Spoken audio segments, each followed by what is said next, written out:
before this thing pops up. It really does. Before we know for sure that we're live, that we know. I just refreshed. I don't see it yet. Yeah, but no, it's here though. I know because I can see it on my end. It says Oh okay, wow. and now it says you are live. So it says the internet can totally see you now. To stop, use Whoa. your encoder. I'm not gonna stop though because we just started. Hey, what's up, everybody? OJ here. Welcome back to another PE podcast. We're almost at episode 100, which is interesting. We're at episode number 99. Yeah, it's one more till the big 100. I'm gonna have some special guests lined up next week that I'll work on, hopefully to be here for episode 100. So it should be a lot of fun. But we have business to take care of. Episode 99 is first, and we've got a first-time guest to the PE podcast. Got my man Katana Riku is here. Katana, how you doing today? Doing good, man. I mean, thanks for having me on today, man. I do live streams a lot, but I barely do like podcasts, so that's crazy. So thank you. Yeah, no problem. Katana, tell people a little bit about your channel. So what you working on, man? You have some Star or Fantasy Star, not Star Ocean, Fantasy Star online content that you do. And you just like Nintendo stuff. Can you tell me a little bit about your channel? I basically complain about PSO2 and people get mad at me. So yeah. Yeah. Yeah, so PSO2 content, I do stuff on like discussion videos, anything related to Nintendo, a lot of stuff like that. So yeah, I'm just getting started though. I'm trying to figure out what works, what the flow is going to be. So I still have no clue what I'm doing. So I have no clue what I'm doing. Legit, like literally you would be surprised how many content creators I've reached out to. It's like, yo, like, what do you think about this? Or how'd you do this? And they're like, oh, well. And I'm talking about guys with hundreds of thousands of subscribers. Okay. oh wow. So Exactly what I'm talking You just about. lost the whole way then. You learn as you learn as you go. You see things that work, you see some things that don't work, but you're going on 400. You passed 400 subscribers recently, right? Yeah. Yesterday or day before, I just hit 400 subscribers, so that's good. Man. Yeah. Yeah, Thank you, bro. congratulations Appreciate on it. that. You're nearly halfway to that coveted 1,000. Oh, it's gonna feel real good when I hit that. Yeah, because I think you get the community board once you hit that. You get to make posts. Yeah. Yeah, which is good. And then I think monetization is at 2,000 or 1,000 subs. Which one? So it's. I think it's 1,000. But you have to have like 4,000. Yeah, 1,000, and then watch hours. So at least you want to hit your sub first, right? And then of course you can work on the watch hours. So Yeah, I'm about almost halfway there on watch hours actually. so that's good. So by the time that you hit 1,000, your watch hours should line up right around that. I mean, there's some big games coming out. Obviously, you could take advantage of like Paper Mario. That's coming out pretty soon here. Xenoblade's coming out pretty soon here. Plenty of stuff to talk about to get some, to get some of those views to help you out there. So, so good stuff. Of course, you can take advantage of our Discord too. Post your videos and let people know about them. So, so you guys check out Katana Riku. His channel's awesome. I've been watching. I don't know what the hell he's talking about when it comes to Fantasy Online, but I still watch it because it looks cool. So I always watch that stuff. So make sure you guys check out Katana Riku's channel. But we also have some other guests returning. We have Big Z's here. Big Z, how you doing today? I'm doing good. How about yourself? Doing all right, man. Anything that you're working on want to let people know about? Nothing at a particular moment. I'm just kind of getting back into content-ish. All right. But it's good to have you here because you know video games, so it's good to have you here. Yes, I do. All right, and then of course, last but definitely not least, good friend of mine for a long time now. Man, we're gonna be going on a decade soon, Shadow Fox. Man, going way back before Gamers at Large, I guess. Yeah, we're talking like even like the Wii U era, like 2012, 20. I think that's when I first kind of started talking to you every day. So time flies, Wii huh? U is gonna be 10 years old. Yeah. it's been a while. Me and Shadow Fox have been working together. We've been talking. We've been we've been hanging out for a while now. So, Shadow Fox, good to have you on, man. What's up? Appreciate it. Not much. Just trying to figure out why Streets of Rage 4 is so great. And my video for Unreal Engine 5 is up. So yeah, I did check out that. I had no idea what the hell you were talking about, bro. I'll be honest. Like it was. I haven't seen the video. What's it about? It's about them talking about Unreal Engine 4 and then Shadow Fox, about it? Well, Shadow Fox, go ahead and explain your video a little bit, maybe. So the Unreal 5 engine they threw a couple of names out as buzzwords.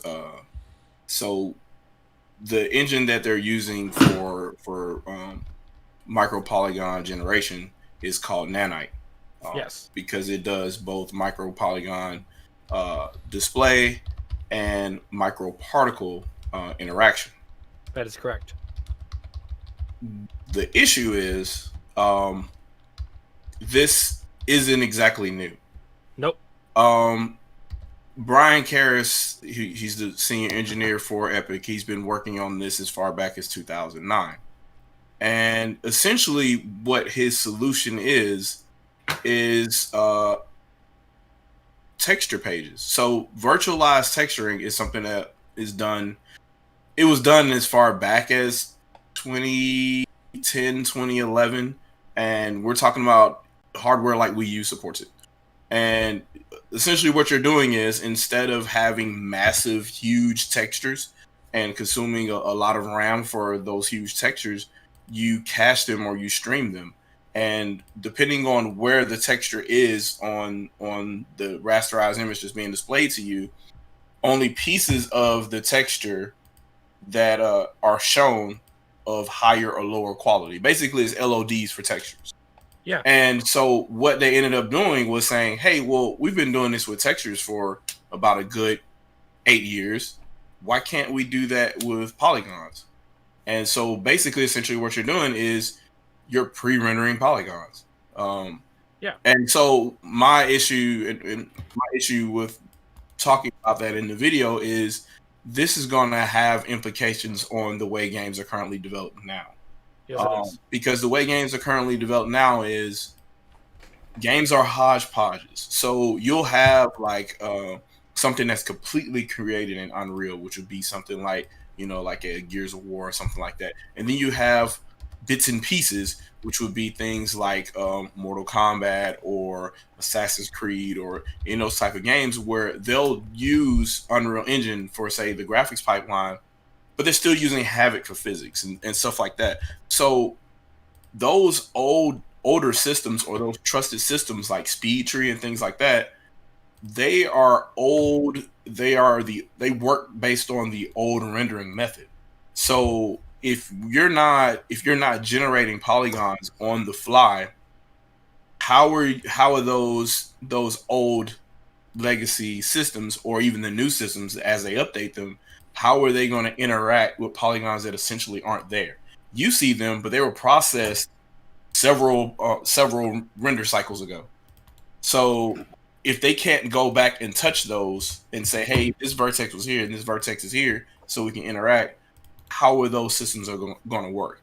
So the only way it looks like it's going to work now is if you stay in Epic's walled garden, which is I left a message for another graphics engineer that made a video about it. He seemed pretty impressed about it, and I'm like, I got some questions. Shoot me DM of the link to the video. I want to check this out. So he definitely do that. But this talk is just getting too much for everybody here. I was lost. I ain't gonna lie, I was lost the whole way. I was lost. I understood every single word he said. Well, I didn't, and I don't know if everybody else here did. So what we're gonna do is we can maybe swing back to that at the end. But we're gonna get into some of these topics here, boys and girls. We're gonna get into some of these topics, and we're gonna start off with the first topic that we've got here. And that, if my PC could work, and that is the New Game Plus Expo. New Game Plus Expo is going down. It's actually pretty soon. And the interesting thing about this New Game Expo, it looks like it's some type of like Japanese replacement for E3. I mean, there's lots of replacements for E3, which is this is part of the topic too that we're going to discuss, because like we've got like the Summer Games Fest, right? We've got the IGN event that's going down. Ubisoft is doing the Ubisoft Forward. Everyone's kind of doing these Nintendo Direct style of things, and now we have this new Wholesome Direct. We have the wholesome Direct. Yes, that's true. There is a wholesome Direct, like with tons of cute and cuddly games. Apparently that's going to be Side note about that is they did not market it well, because people thought it was Nintendo, and when you looked at it, without knowing it wasn't, you would think it is. I looked at this, but it did not look like the colors were all not in it. So I already knew it was like some type of third party stuff. But it looked so similar to their font and their style that Nintendo could be so out there. to do that. So there's a lot of different types of stuff going on. Let's talk about this New Games Plus Expo though. That's the thing that everyone's kind of talking about, because there's some pretty big hitters going there. Sega and Atlas are going to be there. Natsumi is going to be there. Idea Factory, Spike Chunsoft, Koei Tecmo, Gung Ho America, Actil, Arc System Works, Playism, Inti Creates, ArcSys Games, Grasshopper Manufacturer, SNK, WayForward, and NIS America. So this is just essentially an initiative built between all these companies to say, hey, we don't have a traditional E3, but while we don't have a traditional E3, we can still put something together for our fans. Because a lot of these guys' games, to be honest, they get kind of swept up under all like the bigger games at E3. Yeah. So I can see why some companies aren't in this and some companies are. It's like you got some smaller ones. You even got independent companies in here, right? Like WayForward, Nippon Ichi is definitely not a big company. When it comes down to it, SNK got some ArcSys games. Arc System Works that's a developer that sometimes publishes. So it's going to be interesting to see. But I think the big thing that everyone's looking at here is Sega and Atlas. Like that's the big thing here. Are we going to see Shin Megami Tensei? Are we going to see Persona 5 Scramble? Are we going to see anything like, when it comes to that? And somebody said they thought you were Shokyo. Katana Riku. I don't know who that is. You kind of look like him. Okay. I see it. I can see that. Yeah, a little bit. if at first glance, obviously you guys look different, but like at first glance, if somebody just like tuned in, like, oh, did they get Shokyo on the podcast? But yeah. So I'm gonna go ahead and start off with Katana Riku. I know you've been pretty. You like Atlas games. You like these type of games. I know you're like you're gonna get Catherine. I know you talked about that. And stuff. So what are you expecting to see, or what are your thoughts on this New Games Plus Expo that's going down? I've talked about SNT5 so much, I feel like I'm kind of getting annoying with it, but I really hope to see it like this year. But I think I might be just like wishing for too much. I feel like I need to be realistic. I don't know if it's going to happen, but I'd love to. I've heard some people say that it's not like a Japanese event, kind of. I don't know what they're talking about, but I don't know. I hope we see it, man. Well, jeez. I think the event is there's American branches, but American branches of these Japanese companies are marketing. I hope people understand that. All these developers, every single one of them are based in Japan, but they have marketing branches here in America that do their marketing for their games. They don't actually have developers. All these developers are Japanese, but it was an initiative because E3 is mainly for the Western market. It's not necessarily for Japan. A lot of the release dates... Not even mainly, it is. Huh? Not even mainly. It is for the Western market. Yeah, it is for the Western market. Because we don't even really get Japanese release dates. Like a lot of times Japanese games come later because you have to publish a game in Japan through a Japanese publisher. So you have to go through a publisher that's rooted in Japan in order for your game to be released there. So the release dates are always different for the most part. Sometimes it's worldwide, but a lot of times it's different. So it's for the Western market. So that's what they're doing to kind of make up the slack for this. But I think that this is going to put a bigger spotlight on their games than E3 because, like I said, the other people aren't there, or they're going to have other side events like Bandai Namco and Square Enix are going to be at IGN's thing, I think. So yeah, I think it's going to be interesting. But Big Z, what's your take on this, man? I think it's good. It's Japanese E3. People forget how big the Japanese market is. Like, exclusively. There's tons of games that never come stateside that sell millions and millions of copies in Japan. So they have a market almost that's more enthusiastic in some ways. So it only makes sense for them to get their own E3, per se. Especially with these smaller type of games, it's a little bit different, but like I said, Sega and Atlas are going to be there. So I don't know, Shadow Fox. I'm not sure if you're big on these type of games, but what's your take on this? Oh, I'm big on a lot of these games. So my whole thing is I hoping I get to see more from Grasshopper Manufacturer, just anything that they have going forward, because I'm a big fan, obviously, of No More Heroes, Killer 7, and the like. So anything they have going forward, I'll be interested in anything like that.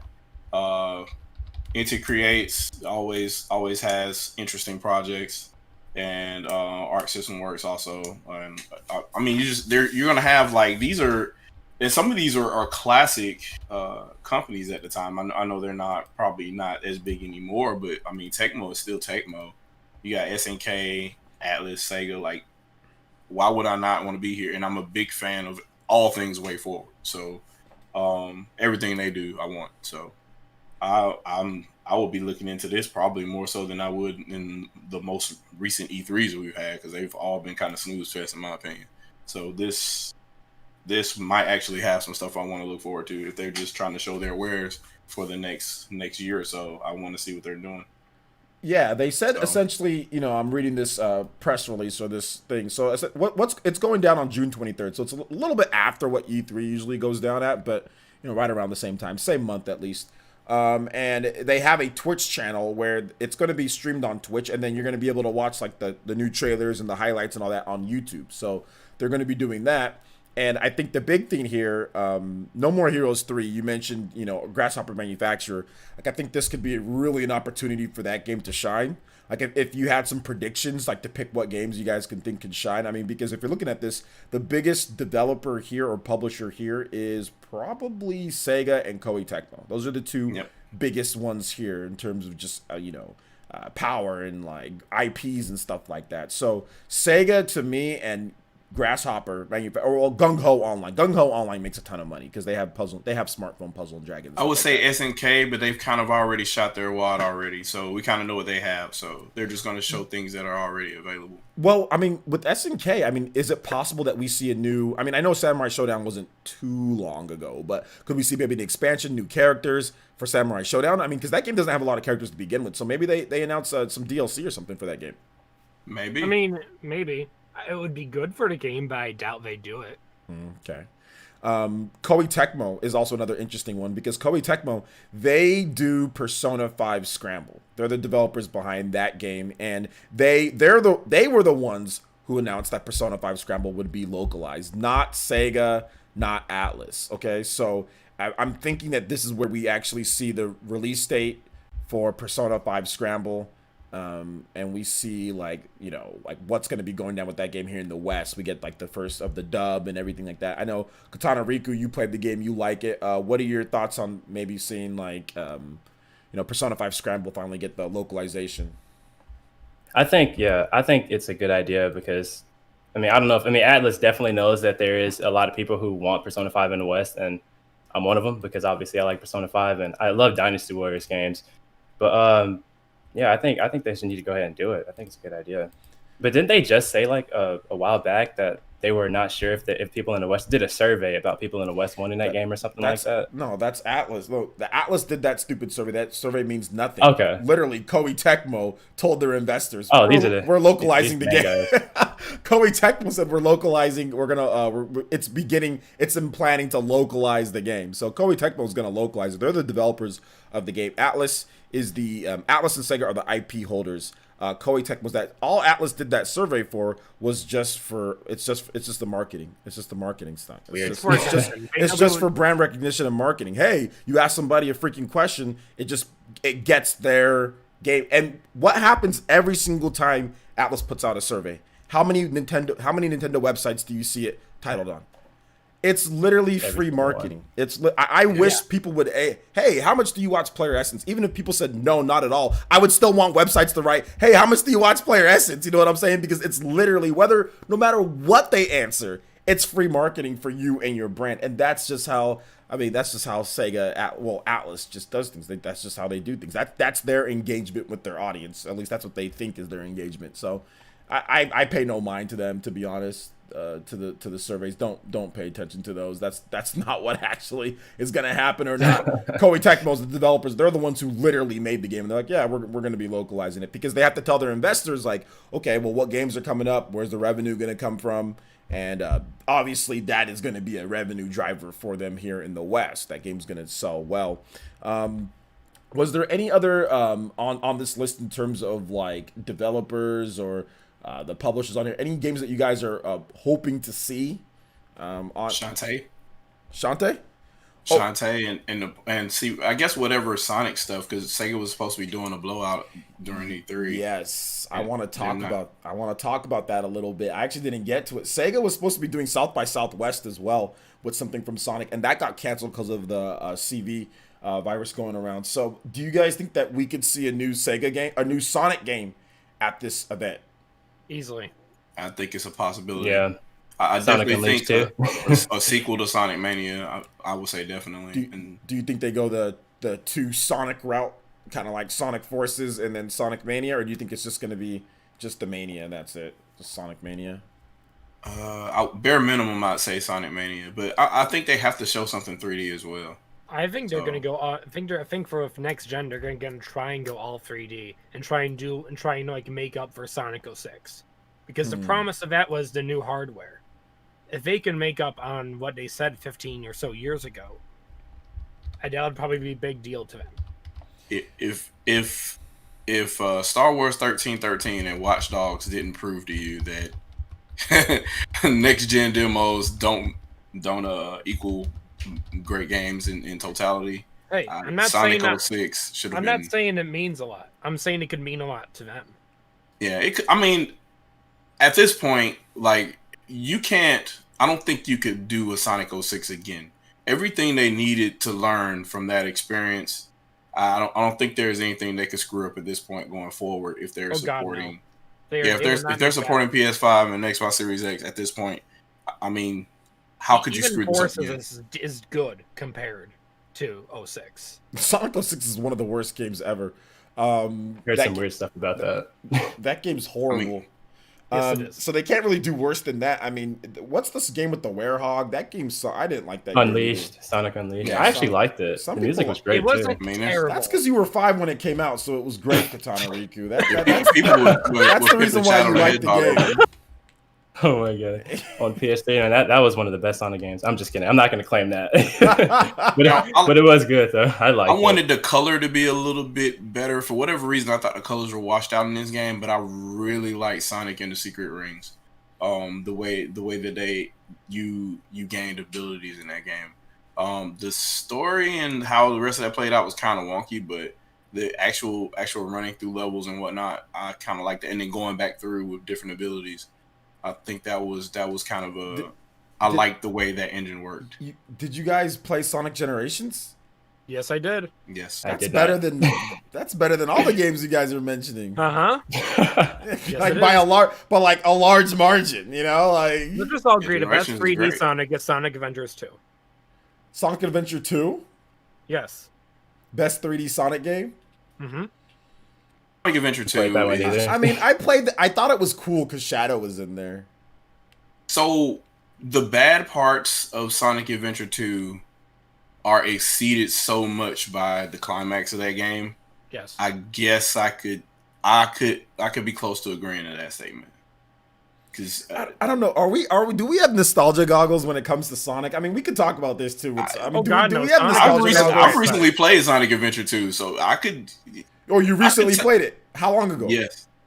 Probably about 2 months ago. And I played about a year ago on emulator. Yeah. Okay. Yeah. The last I can't remember the name of the stage now, but you start on rails right towards the end of the game. That's just awesome to me. I don't know what it is, but it's just fun. But it's a good game. There's not much more to it. There's levels in there that are extremely slow, and basically the Tails and some of the Knuckles stages are bad. Yeah. Because they're kind of filler. But there's Sonic level, and there's even some Tails levels in there too, where he's kind of like helping you as you go. I've always felt that, like, you know, it would be really cool if there was like an actual good like Tails play in a video game. Like, there's never any good Sonic 2. That was it. Tails play, like, to where like you using me like, oh snap, Tails is dope. You know what I'm saying? Like you thought that was gonna be like Sonic Boom Rise of Lyric. Oh, here's Tails' chance. Let's go. Dude, that game's trash. Like, you're like, oh, like Knuckles looks like an idiot, but hey, whatever. Tails is in there. You got Amy. You know, like you thought that was his opportunity. And they blew it, dude. They big red button, dude. They blew it. These guys have always worked on Uncharted. You know, like man, y'all did nothing. They phoned it home and they got a check from Sega. They got their check and that game's dude. That's the last time I hyped Sonic games. That's the last time. Like, dude, I told myself from that point.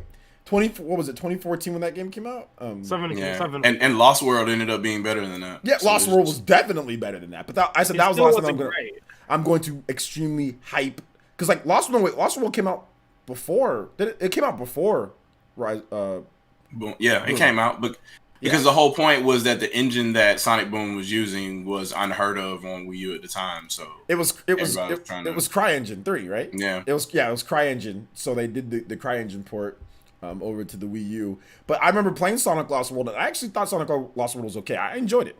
I was like, okay, cool, Sonic, okay. So there we go. Sonic gets his groove back, but man, ran into Sonic Boom. So I'm hoping at this event, that it has some good. The TV show is good though. I actually like the animation for Sonic Boom. Oh, Sonic Boom. I mean, I watched it with my daughter a couple times. She was super young, so she didn't really get it. But I mean, I thought it was okay. It wasn't horrible. It wasn't horrible. Sonic animes are meh. They're watchable. Yeah, they're watchable. I mean, even like the old school cartoon is watchable, because like Jaleel White. Urkel. Yeah, Urkel as Sonic. It was watchable because he's a good actor, so so he was all right in it. I watched the old Sonic show back in the day. I was like, okay, this is cool. But that and the Mega Man show. You ever watch the old Mega Man show too? Yeah, the old Mega Mans were good too. Yeah, I have those on Blu-ray. Yeah. Some people were asking about why isn't some companies on this list. So somebody was asking about Bandai Namco. Bandai Namco is going to be at IGN's event. And I think Square Enix is going to be at IGN's event. So they don't need to be at every single thing, guys. There are going to be multiple events. IGN is basically doing a replacement. They're trying to swoop. Like, like when you're out in the club or whatever the case is, and you're with a girl and one of your friends try to use the restroom quick and try to tie your shoe. One of your friends try to swoop in. That's IGN. I mean, look, it's happened. It's happened to the best of us, right? IGN trying to swoop in, man. Because they usually pay E3. They pay E3 for a nice booth. Like I've seen IGN's booth up close, and those booths at E3 are expensive. Like to get a little booth, a fraction of the size of this room. Like you cut this room in half and then build a set. It's tens of thousands of dollars. It is not cheap. A professional large set. Yeah, it might even be like $100,000 or something like that. I know it's expensive. I don't know exactly. I know Nintendo and Microsoft and everyone pays millions. Yeah, they pay a lot. They pay a lot to get that. So they went from paying E3 to trying to sit there and take their spot. So I don't blame them though, because they need those clicks, and then for the longest time, you remember back in the older days, OJ, like at one point in time, IGN was the gateway to E3. Like you paid whatever subscription or whatever, or you waited until later and they gave you the crappy version of video so you could see whatever footage was happening at E3 in the mid to late 90s, early 2000s, or what have you. There's always an IGN watermark whenever you look for anything of the old E3s. Yeah, they gated everything and they made so much money off of it. Yeah. So now with E3 having their own streams and everybody having their own streams and whatnot, now they don't have that source of revenue anymore. You could just go on YouTube and watch everything on YouTube for free. So why not go and try to get some exclusive content, partner with people, what have you, so you can go back and then sell that to your audience, because they need it. They need it. I think it's the writing on the wall, too, of E3, where even after everything that's happening right now, it ain't coming back because they doxed everyone that went. Yeah. And all the other things that have been gone wrong at E3. So they know it's not coming back anyways. That's so crazy though, because this is probably one of my funny takes here. There are very few ratified standards in the video game industry, and the ESA is one of them. And E3 was just about the only thing that they had under their belt, and now that's gone. So ESRB. Is ESA going to disband? ESRB is under them, right? Yes. Yeah, and they also have they have a separate stance as well that they use to protect developers from being sued by us.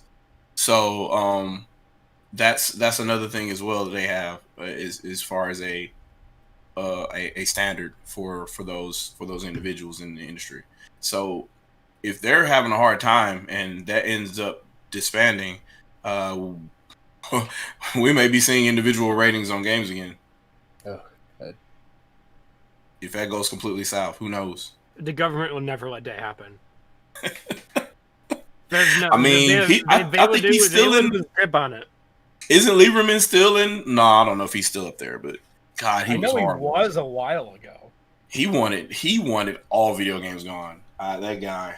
Ugh. Yep, vote. That's all I can say. Yeah, I mean, I'm looking at it this way with this whole E3 situation and everything. Like E3, once you said like the whole doc situation with the docs with that was pretty much all that data. Yeah, that was damning to them. You know, so what they're gonna have to do, the only way what they're gonna have to do, they're gonna have to form like some other type of way to make revenue or downsize or do something like online shows throughout the year. Like it's got to be because they still have contacts within the, like, you know, some people have forgiven them obviously, so they still have contacts. So they're gonna have to do like some other type of thing. They're not gonna be able to rent out that Los Angeles, you know, Staples. First of all, that thing just costs. Let me tell you something about Los Angeles, boys. That thing, it's no cheaper here. It's no cheaper here. So it's Staples to rent out that size is just crazy, you know, and Kobe made that place, and that's what drove up prices too. Was just Lakers, you know. It's Staples. It's just the name. Not the space. It's the name. Los Angeles Staples Center. You know? So for them to, where are they going to get the money? I know they got money in the bank. They've got money, obviously, over all these years. But what are they going to do going forward? How are they going to get it done? Especially in the, you know, coronavirus type of situation. You know, that's going to still be a thing. I just don't see how they get it done. I think they might be done, man. They'll have to figure out a way to stream. I don't, and it's gonna be this current situation is going to propagate for some time, so that's going to affect social gatherings for the foreseeable future that we know of now. So that's as far yeah, Animal Crossing's taking up that void. Yeah, I was just about to say, like, they'll have to do some type of virtual event. I don't know how they're gonna do it though, because that's not their forte. Like right now, Microsoft could do that, and nobody else would be able to beat them to it. So I don't know how ESA gets. They'll essentially have to hire a bunch of engineers and say, "Hey, look, this is what we want to do. These are the people we want to get together. We have our little black book with all our friends in it, and we can have all of them partner to come to do whatever." And you have people that are part of the board as well, that are part of the industry, that have no choice but to come help.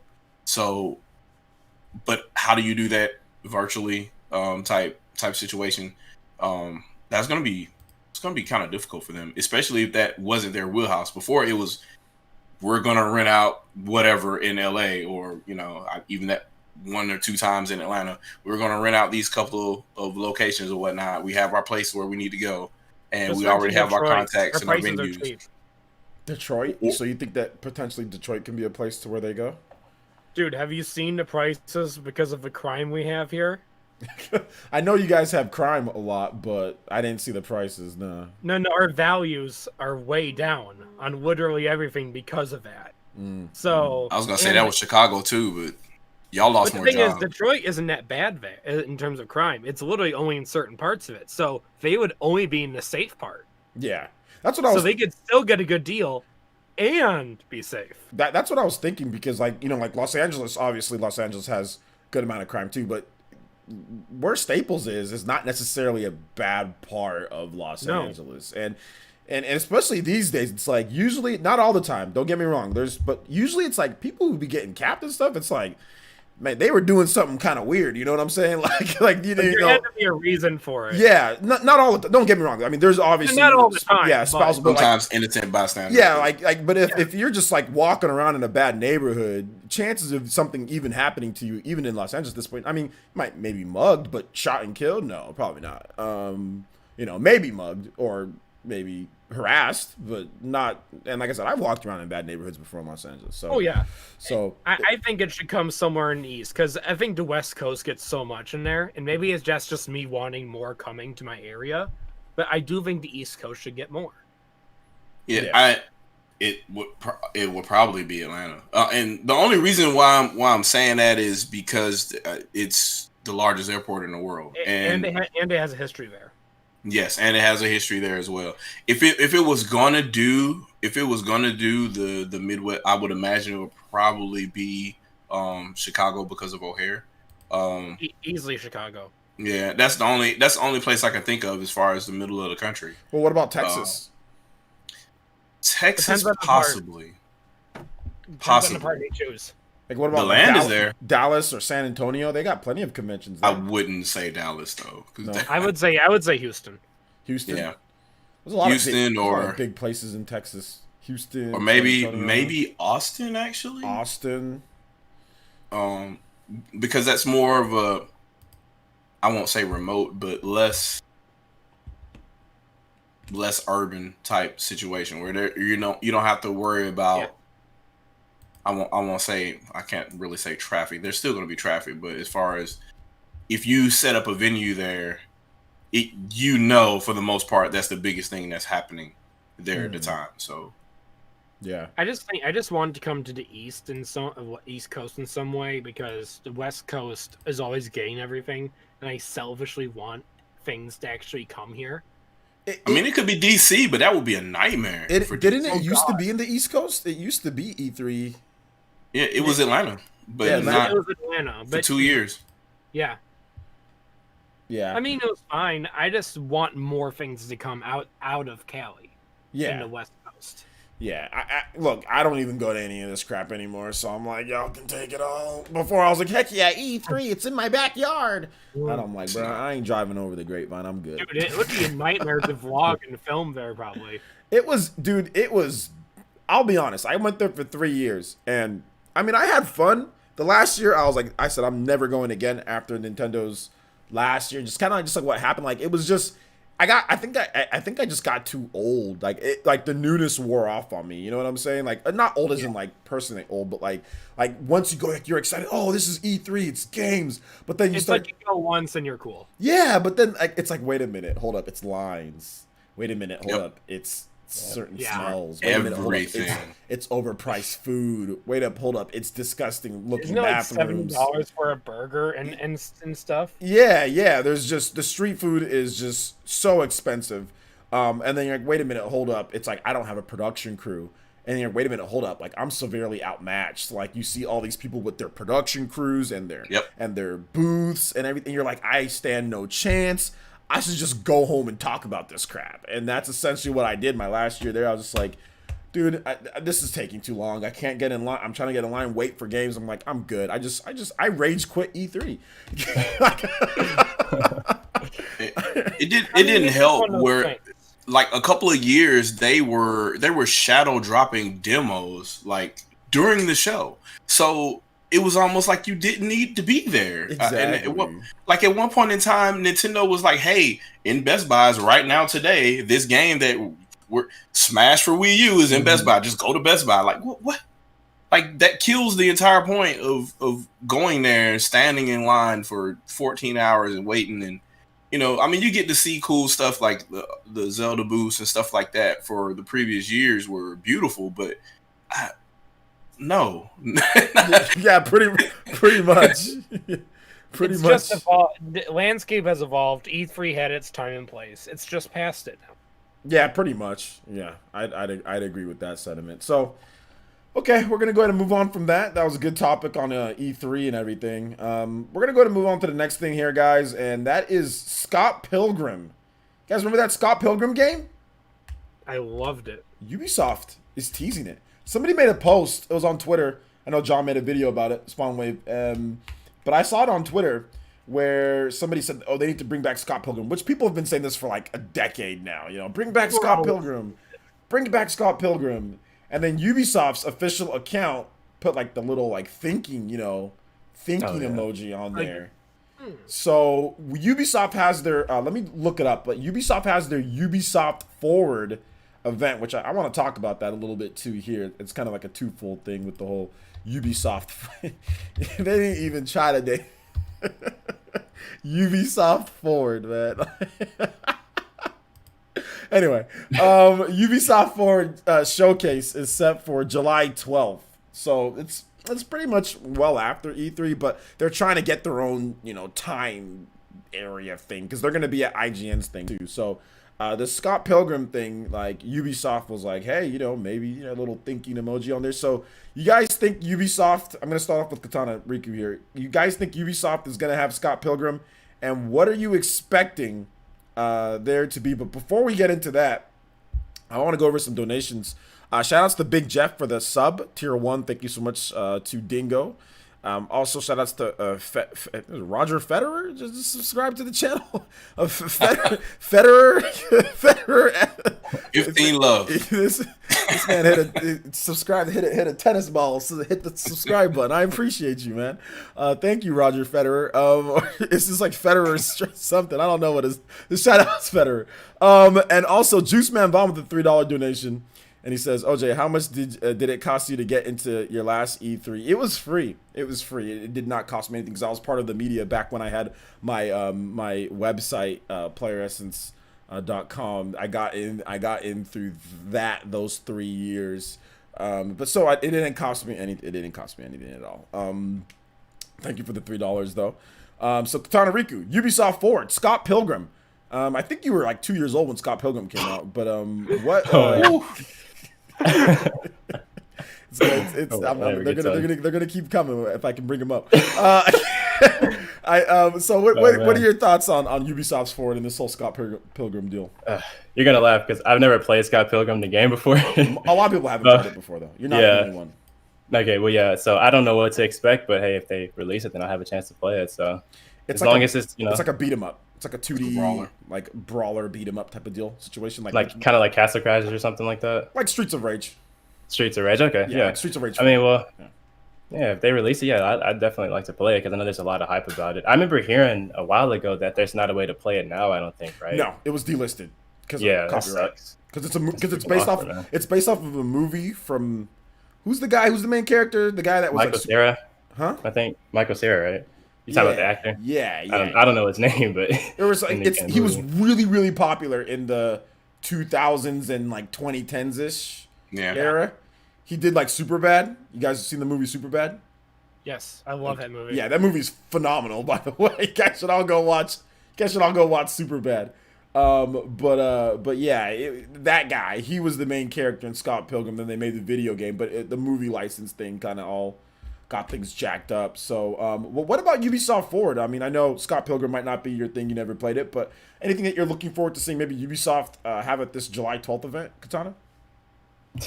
Maybe like, I don't know. I don't really play a lot of Ubisoft games, to be honest. It's just not my thing. I'm not sure. I just like to see new announcements. Let me ask you a question, Katana Riku. So you don't like climbing up to the top of places and then looking, then it unlocking things and then jumping off? I'm pretty sure you're a big Breath of the Wild fan. What are you trying to say? Yeah, if it's Breath of the Wild, I'm fine with that. But I mean, Assassin's Creed. Let me tell you what you can do in Assassin's Creed. Look, you go up to the top of something, and then conveniently there is like a haystack. Or there's like every time. There's like a pile of grass that somehow you jump off like 130 feet or whatever, you would survive that fall. Just to let you know. I did it in Assassin's Creed Odyssey just the other day. There's like a little pile of grass that was conveniently placed right there for me to jump off, swanton dive, and fall right into and get right back up. That's the cool thing. It's ready for you. It's ready. I did. Yeah, I did one of it. Was like Assassin's Creed 2, I think, on a 360. I played like maybe 30 minutes of it. I jumped off the towers from there. But so, wait a minute, hold up. Who bought that game for you? That was a while ago. So did your parents? I think it was. I thought it was free for Xbox Gold. I think for that month. I think. I was making a stupid joke. Let's see here, because the game came out back. I was making another agent because like you played it recently. Yeah, like in the past like couple years. Because the game came out back in 2000. That was like 07, 08. Yeah, 08? That was back when a bunch of gamers were in love with Jade Raymond. Oh yeah, people bought that time. game. Yeah, people. It was like the pre-evolution of a simp. You know what I'm saying? It was like the first starting stages of it. You know what I'm saying? But the difference with this is that you actually got something, so it wasn't bad, right? Like, okay, you pay her, okay, you can like her, but if you pay her the money, you actually get something. At least you get a good game, not just like, oh my god, thank you, and like that's it, you know. So it was like the precursor, you know, of that. Yo, Isaiah, thank you for. Well, we got a huge donation, my man Isaiah. Thank you for the $50 donation. He says, actually, the Scott Pilgrim game is based off of the books. Okay, so some dropping some knowledge for us there. Scott Pilgrim game is based off of the books. So he's stealing our soul. It was 6 of those, right? I think it was 6 books. It's based off the books, but everybody knew about the movie, though. So that was the thing, though. But it's based off the books, but everybody knew about the movie, you know? And I think Brie Larson was in that movie, which is weird. Oh, a young Brie Larson, right? Must have been. Yeah. I remember. Here's the thing, guys. I'll be honest. I was busy when I was watching the movie, but I was completely busy, so I don't really remember too much of the movie. I was just, that was the only time that I was watching it. I saw the movie, but that's regardless of the whole point. But I was busy. But anyway, so I don't really remember. Was she in the movie? Yeah, she was in it. Like it was. Yeah, she was in it for a time. She was the third X. Apparently, that's what the chat is saying. I just remember I was like, whoa. I said, oh, I know her. Wait, she's in the movie. Oh, Jesus. Like I didn't know who she was then because she was young then at the time. So it's just strange seeing where people come from. So Katana Riku hates Ubisoft games. What about you, Big Z? Ubisoft fan? This is gonna be. You're gonna be ashamed of this, but I actually play Just Dance. You talked about that before, so I don't want to hear about you because we all know Just Dance is coming. So what about like I don't know, like maybe like the Crew 3, maybe something. I mean, the Crew 3 would be cool, but would they abandon it super fast like they did the Crew 2? You remember? Yeah. I mean, it would be cool, but I'd rather them go back and actually support a game people actually bought. Yeah, Yves Guillemot was like, "You guys give me all the money, okay? I take the money. Bye, suckers!" He like took off in the same car as the Crew. See, the thing of Ubisoft is they are their biggest competition because every game they release is a live service, and it's so annoying because they all look decent at that. The only Ubisoft game I actively play is Siege. I play that game daily. You play that game on the PC, don't you? That's the only platform it should be on. Yeah, of course. Yes. Once again, shout out to Isaiah. Thank you, Isaiah, for the 50. I really do appreciate that. But Big Z, Siege. Big Z, I want to ask you about this. So Siege, there's a new Rainbow Six game though, Quarantine. Right? Which is conveniently the name of it. Which is conveniently named, by the way. We'll see if that changes or not. It's basically Siege Zombies. Okay, so you're gonna be maybe looking also convenient. Yeah. I've already got the money set aside for it. Mm-hmm. Yeah. Okay. So you should stream Siege. I'd watch. Maybe I don't know. I'll see. Yeah, you should definitely. That should be part of it. See, the thing about Siege is there's not really voice chat in the game. Where there is, but you basically only do it for callouts. Yeah. Well, there's a guy named Silent Sentry that plays Siege. Yeah. And I watch him all the time. So is it anything like the old Rainbow Six where you don't really have time because you already plan everything ahead of time before you go attack each other? So it depends on team you're on. If you are sometimes you do it, sometimes you don't. It depends on team. So I'm dating myself here, but back when Roger Wilco was a thing, doing Rainbow Six. I know what you're talking about. Yeah, you didn't have time. Like you had it there, but you didn't really have time in the middle of a battle to even instruct anyone. You had to have it planned ahead of time because once it was time to go, it was time to go and execute. I mean, you want to plan ahead in Siege. I mean, but it is a lot of spur of moment stuff too. I mean, Siege is the only real FPS I play for the reason of it is a strategy game. It's not it's not like Doom or COD or Battlefield where it's like shooty, kill bad people. Siege actually has a purpose. Siege has a lot of strategy. I mean, I don't like that strategy for me to play, but I like watching people who can play that strategy because you have different. They're basically like classes. It's a sport. But that's OG Rainbow Six though. That's OG. Yeah, exactly. And like you have classes and they have abilities and like certain characters can do certain Everybody's things. got a job. Yeah, everybody's got a job. And when you're not working together, you get destroyed, you know? Oh yeah. Siege is an awesome, and I love always. I like how Spawn Wave and you and everyone's like, Siege, whatever, and all the Ubisoft stuff. That was like the part I was most excited for. It's like Siege.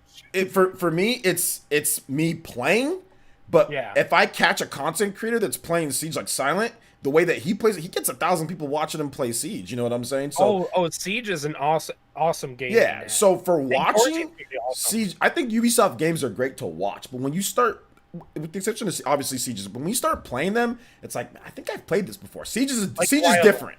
Siege is completely different. Wildlands feels like every open world game I've ever played. Exactly. It's not bad, but it feels like everything else. And that's what I feel with the Assassin's Creed Odyssey. They're like, let's just take Assassin's Creed, let's put some RPG in there, you know.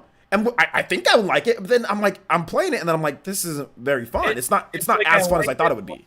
It's like I play it once, I'm good.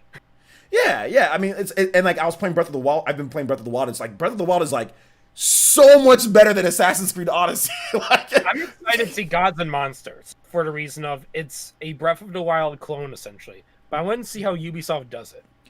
I think at this point, developers should absolutely start like completely just like not obviously one-to-one cloning, but getting very close. Like cloning has always been a thing in video games. People act like it's a newer thing. It's always been a thing.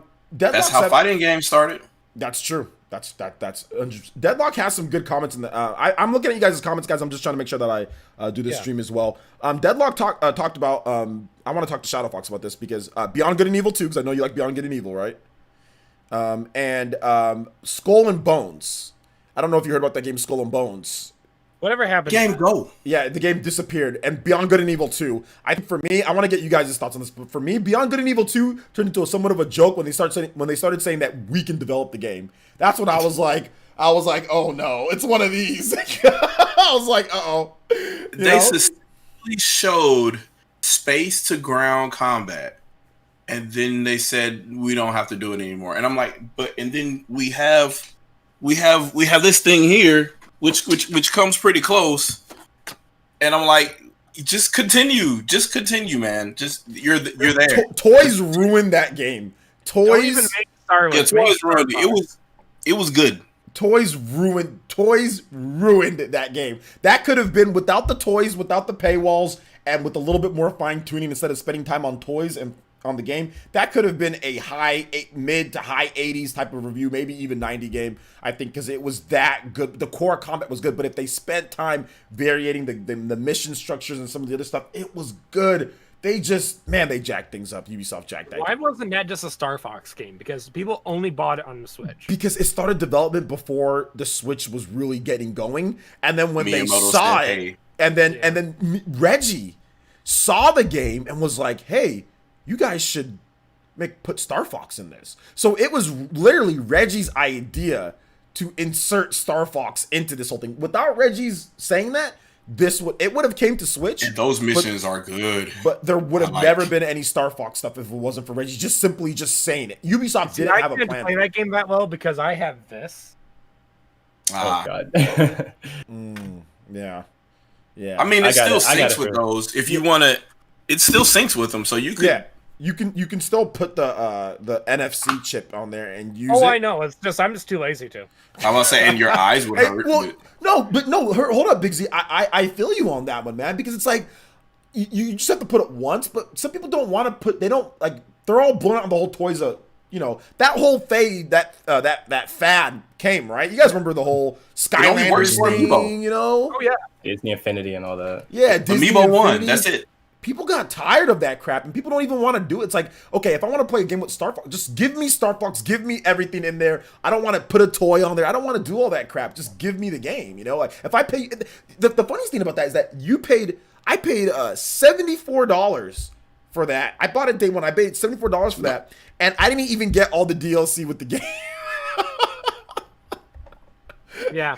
Like, it doesn't even come with all the other stuff. Like, you still have to buy You had the to other buy stuff. extra toys. Yeah, the And then extra they toys. eventually went on sale for like $2 a piece or something last Christmas. So Wasn't it like $13 for it at one point? I bought it for $7 at Best Buy. for the different shit. No, they were just like giving them away. They were just like, dude, I remember my Best Buy had the fattest. They had like a shrine of Starlink, Star Fox. You know. Yeah, just That's come get great. it. Whole pyramid. Yeah, basically. just yeah, it was like a big old like back like when they had like the pyramid of like they had like a pyramid of like Xbox One X's. They just had like please buy us. This was before the price drops. But it was like when the PS4 was like stomping a mud hole in the Xbox One. You mean the whole lifespan, basically? Yeah, pretty much, but it was like really bad because Microsoft didn't have anything, and I think it was around the time that it was like God of War, or it was a little bit before that. It was like the 2017, 2018 when Sony really started kind of finally getting out their games that they've been advertising for the past 4 years or whatever. Like, you know, they started getting those games out, and like Xbox, just like Sony just started like stomping a mud hole, like a complete mud hole in them, and like Best Buy just had a whole shrine of that, and then also Starlink as well. Yeah, I just don't get it because Starlink came out well after all the other Toys to Life stuff died. The Legos attempt that failed. Skylanders, all that stuff was done. Right. The only people left standing was Nintendo with the Amiibo. So at this point, that's not even the same thing. That's separate. Yeah, like I don't understand why if they saw all that dropping off, why didn't they just say, okay, look, we could just make a R-Wing amiibo for the Switch version or whatever, and then you put that in, and then you could just get bonus content for having it. And don't make it a requirement. Ubisoft got greedy. Ubisoft got insanely greedy, and they thought this was going to be their golden ticket because they have the market to themselves. Because that's what they're thinking. Nobody else is doing this. We're by ourselves. This is a market that we can do this, boys. And it flopped spectacularly because of the structure. You know, content creators ripped it a new one. You know, I like the game, but like I said, yeah, the paywalls and like it's like, okay, well, I don't have this gun, I have to go buy it. And I ended up buying the digital stuff. I ended up spending like $200 on this thing. You know what I'm saying? Worse like, than mobile games. And I'm just like, they successfully sold Just Dance games with just one band on it. Like, how do you not? You've already been rich. Like, why do you need to be this greedy if you don't have a sustained business to just continue operations with a steady profit, and you constantly have to reach for things like this? Like, they got to look at their business strategy. That's bad. They tried. They yeah, exactly. You need this element to open a chest, like that type of nonsense. You know, I'm just like, it's like a mobile game. Yeah, exactly, like a mobile game. Like it just completely turned me off to the game after a while. The game's great. The gameplay is fantastic. It's smooth. Frame rate's phenomenal. The weapons and like it's great. It's fun. But man, they really screwed that game. If they were just less like because it's not like this game was like, oh my gosh, it's a super AAA game. It took us Red Dead Redemption 2 budget. Like, they didn't need to do what they did. That was the worst part about it. They didn't need to, because this game wasn't even like an EA Battlefield type of game in terms of development budget. It wasn't. They already said it wasn't. So the fact that they felt that they need to do this was just bad. Yeah, you know? It wasn't even that. It was basically a prototype of. This is a rat hole from what the original conversation was. But this was a prototype for the engine they were trying to do for Beyond Good and Evil 2. Mm-hmm. So if that's what they're trying to do, then okay, good. You made a little bit of money off the development for this game. Now go finish that game and go from there. But I mean, it's hiding. Skull and Bones is hiding. I don't know what they're doing. I think they saw, and somehow, like I'm still trying to figure out how Sea of Thieves ended up like Rare just doubled down and supported that so well that they eventually made that their new Avatar thing. So they're making decent money. Yes. So I don't think Ubisoft can follow that up. No, I don't care what your graphics engine looks like. You have to make this a continuous game that works well. And when you see other people, they're live online or whatnot, and you're able to. I don't think Ubisoft can follow that up, so they might want to scratch that project. To be honest with you, you think Skull and Bones is? I think it's probably been moved to next gen, probably, or it's a cross-gen game. A lot of their games got moved, right? Assassin's Creed. What was it called? Assassin's Creed. The new one? No, not Assassin's Creed. No. Watch Dogs. Yeah. What was Watch the name Dogs? of that game? It's with everybody. It's Watch Dogs. Everybody. Watch Dogs Legion. That's the new one. Yeah. Watch Dogs Legion got moved. The Gods and Monsters. But yeah, I think that's the game that I'm most interested in. If it is going to be a Breath of the Wild clone, like how well, like a Western Breath of the Wild, how well can they do that? Because Breath of the Wild is still, to me, one of the greatest games of this if not the greatest game of this generation. See, the thing about Skull and Bones is everyone's already played it. It's called Assassin's Creed 4 with mods. Yeah. That's all it is. Assassin's Creed 4 had ship combat and all that stuff, right? Then that's the thing. It's literally AC4 with different mods that you can get on the Steam Workshop. Like, so it's nothing new. Go on G2A and get a $5 copy. You got Skull and Bones. Yeah. They just. You think they realized that when they were making it? Like, oh snap! It's not different enough from what we've done. I think they realized that it was basically the PC version of mods. And they're like, but our water shader, we have to sell our water shader. They really tried to hype that game up too. They're like Skull and Bones. They tried. Yeah, they tried, but it's just it's raining. Like look at it. Tell me it's not AC4 with mods. I think that's the problem. People still had AC4 fresh in their mind because like Ubisoft, they make all sorts of Assassin's Creed games, and they keep releasing it, so it's always fresh in their minds. Yeah, well, Assassin's Creed, like I confuse like the years on Assassin's Creed, like what game came out when, like Unity, and then you have like Rogue. And then you have like all these other, like they're not numbered, so I forget where they even came out in the timeline. 3 and 4 were a year apart. Like I don't like that's just that is bewildering. Like how do you go from your big major one? It's not like it's a sports game. I mean, I guess Call of Duty does that, right? Call of Duty has their 3 separate teams that all work on Call of Duty year round. You know. Yeah, but they're different versions of like they get 3 years of development for each one. Yeah. I think Assassin's Creed does something. They do something similar to that, but they do that now because of with the every other year now. Because they did Brotherhood, and what was the other one they did that was kind of like an offshoot? See, like that's what I'm saying. Like, there's so many games I know what you're talking about. Brotherhood. I saw someone in chat bring up. No one's bringing up Mario and Rabbids. I can't remember who said that, but I saw someone say that. Yeah, I mean, no, there could be Mario plus Rabbids at this event. At the Ubisoft event, it could be there. It's been 3 years since the release. It sold the 2 million plus. I mean, it's a good game. It's a phenomenal Mario game. XCOM, but like good Mario XCOM. It is literally XCOM. It's Mario. But it's good. It's Mario XCOM, of course, just scaled back just a bit. Obviously, not as in depth as an XCOM game or Fire Emblem, but it's definitely very good. Like it's not like it's super easy. It's definitely going to test your, I think that's why XCOM's coming to Switch, because I think 2K saw how well Mario and Rabbids did, and they're like, oh, people like this on the go. They were really late. People liked Rabbids, really. Like it. Yeah, but have you seen the console ports of XCOM 2 though? Yeah, are they okay? Are they trash, Big Z? They're trash, huh? Are they? It depends on what you're used to. Okay. If you can tolerate 20-30 second loading times, the game runs fine. Okay. But if you can't, like me, then it's absolute trash. Because like if you die, like you gotta load it up again or whatever. And Blind Squirrel's doing it, by the way. The people that did the Borderlands remaster, but they haven't updated, by the way. That they promised they were going to, and the same people that did WW2K18 on the Switch. Oh. Ooh. Yeah, that's a talent situation. I don't think that's a hardware situation there. That's just talent. It's not a hardware situation. Is just a bad porting studio altogether. Like the Borderlands PC port of the remaster they did, They promised to fix the bugs. They never fixed them. They're still in the game to this day if you boot it up. Mm-hmm. Yeah. Speaking of Ubisoft broken promises, Zombie U, you look at the floor and it says, "Hey, we have a patch coming soon."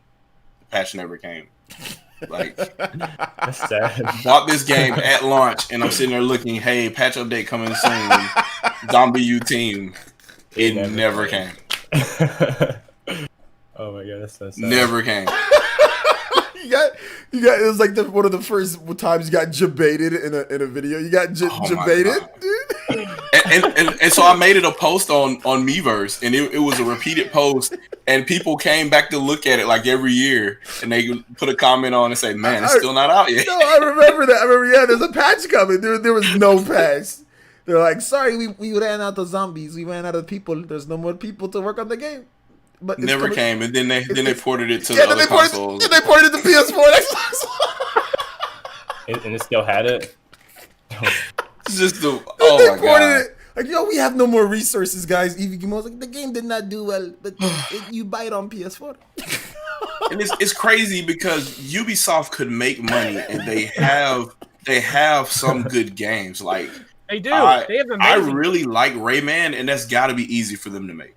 And I like Child of Light as well. That was a pretty good. Did you hear about Rayman Legends development? Oh, they did not like. Yeah, they were frustrated with a lot of the changes that they made. But like the engine apparently is hard to work with. That UbiArt engine. That's why Ubisoft stopped making games on that engine.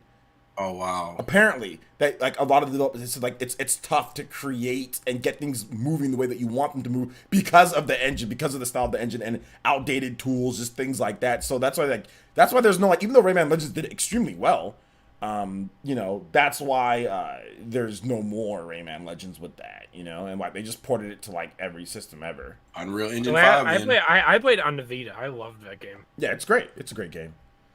And the Vita version was the same version, which I was shocked at.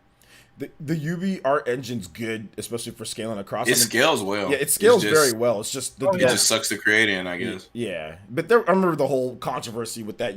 Rayman was like they delayed it on the Wii U because of the sales of the system.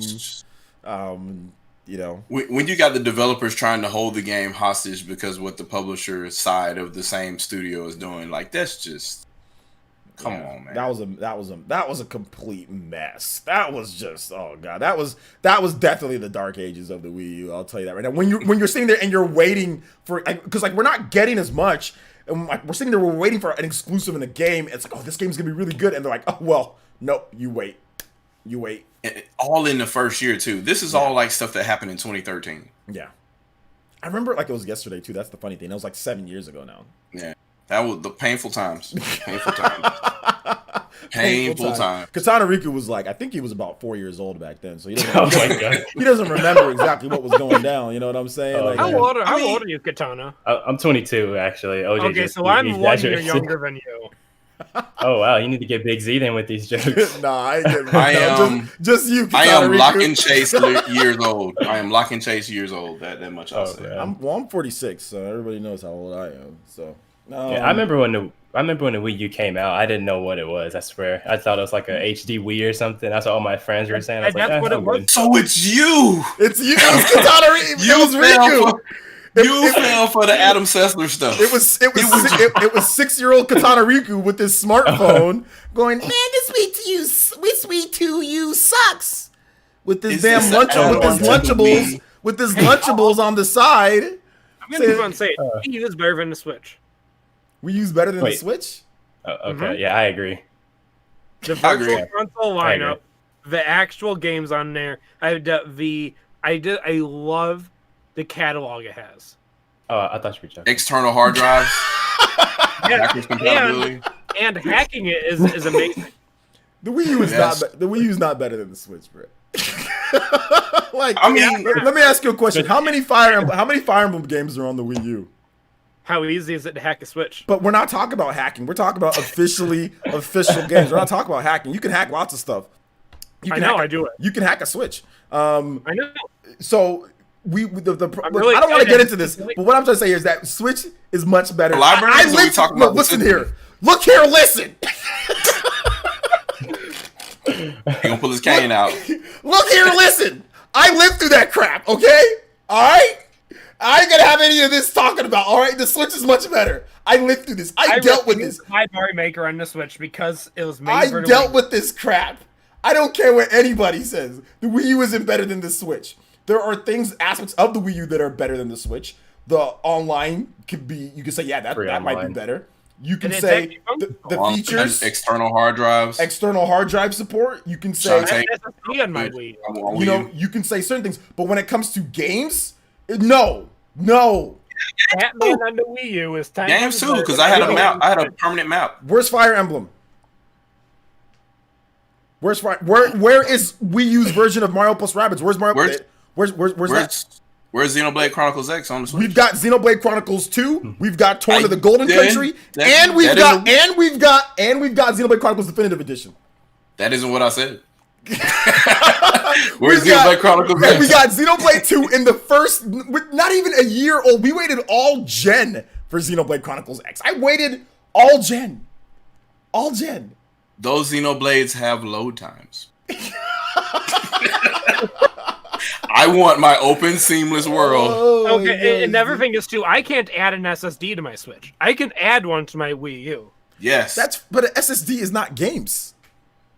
I want Fire Emblem. I want Pokemon. I want Animal Crossing. All of these games were absent on the Wii U.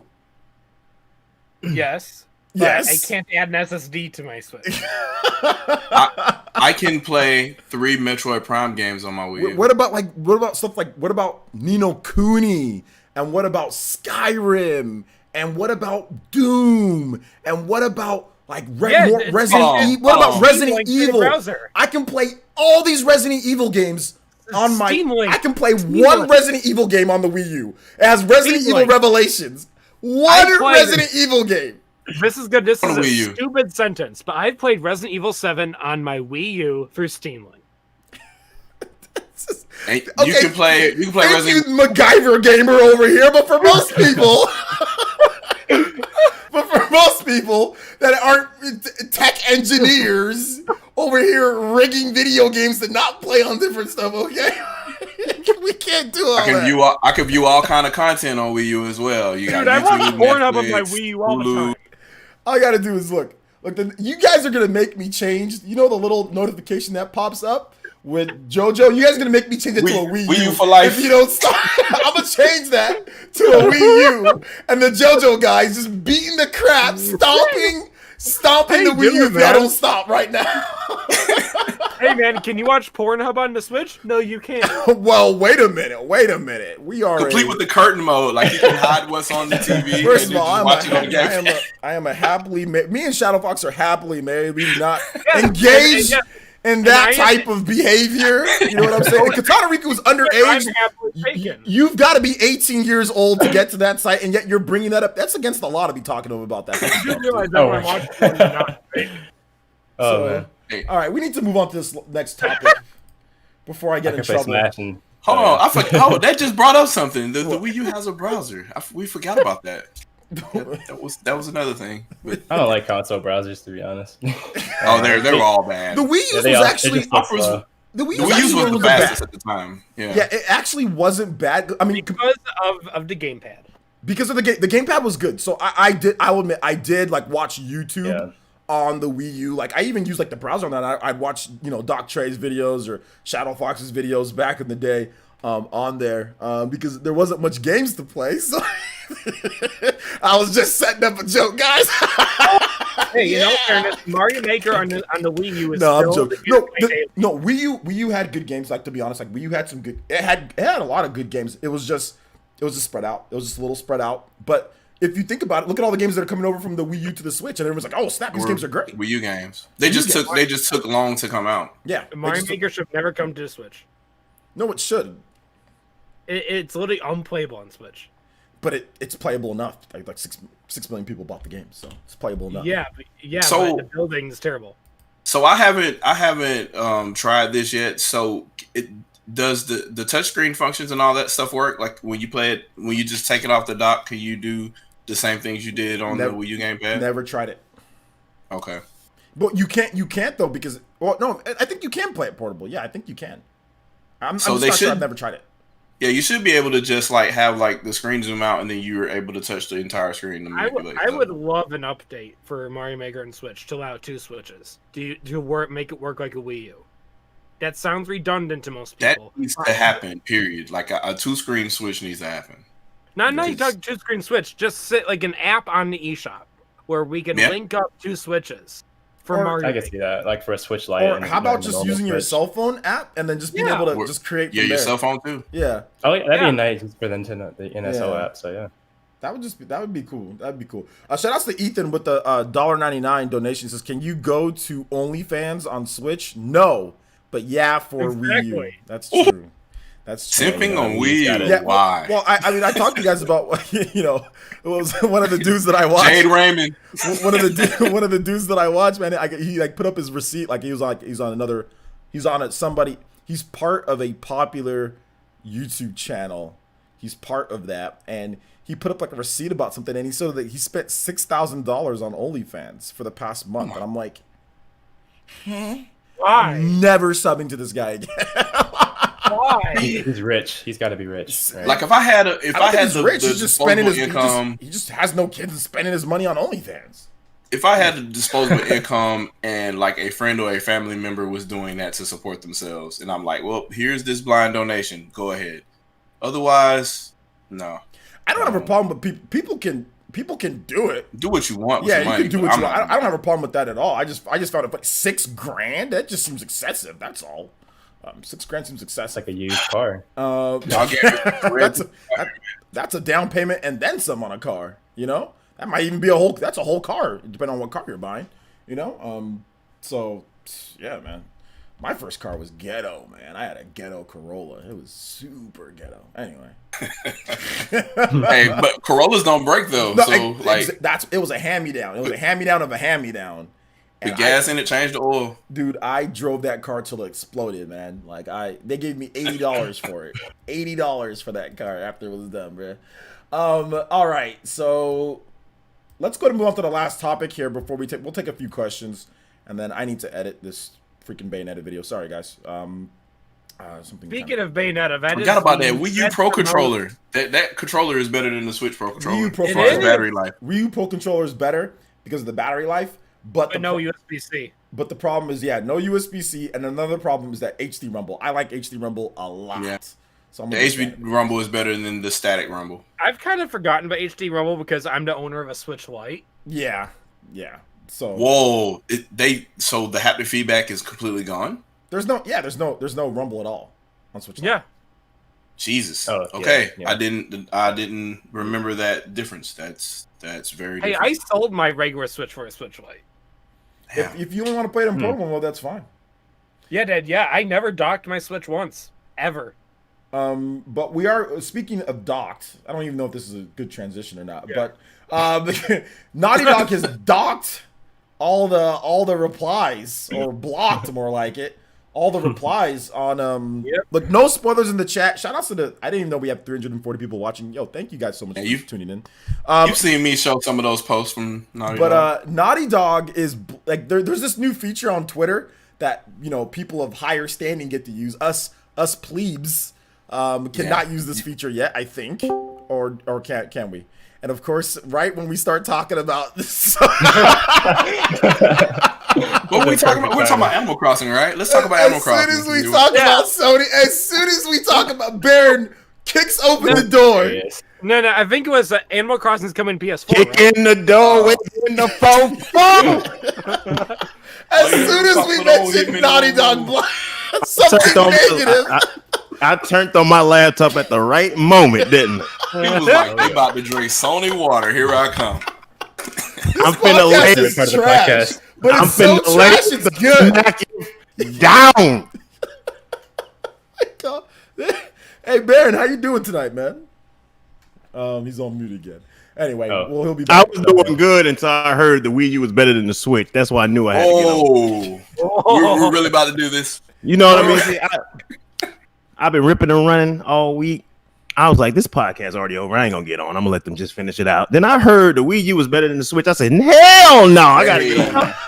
Now this is dancing. Hey, Hey, I know y'all I'll suffering from quarantine flu right now, but don't ever say no asinine shit like that ever again.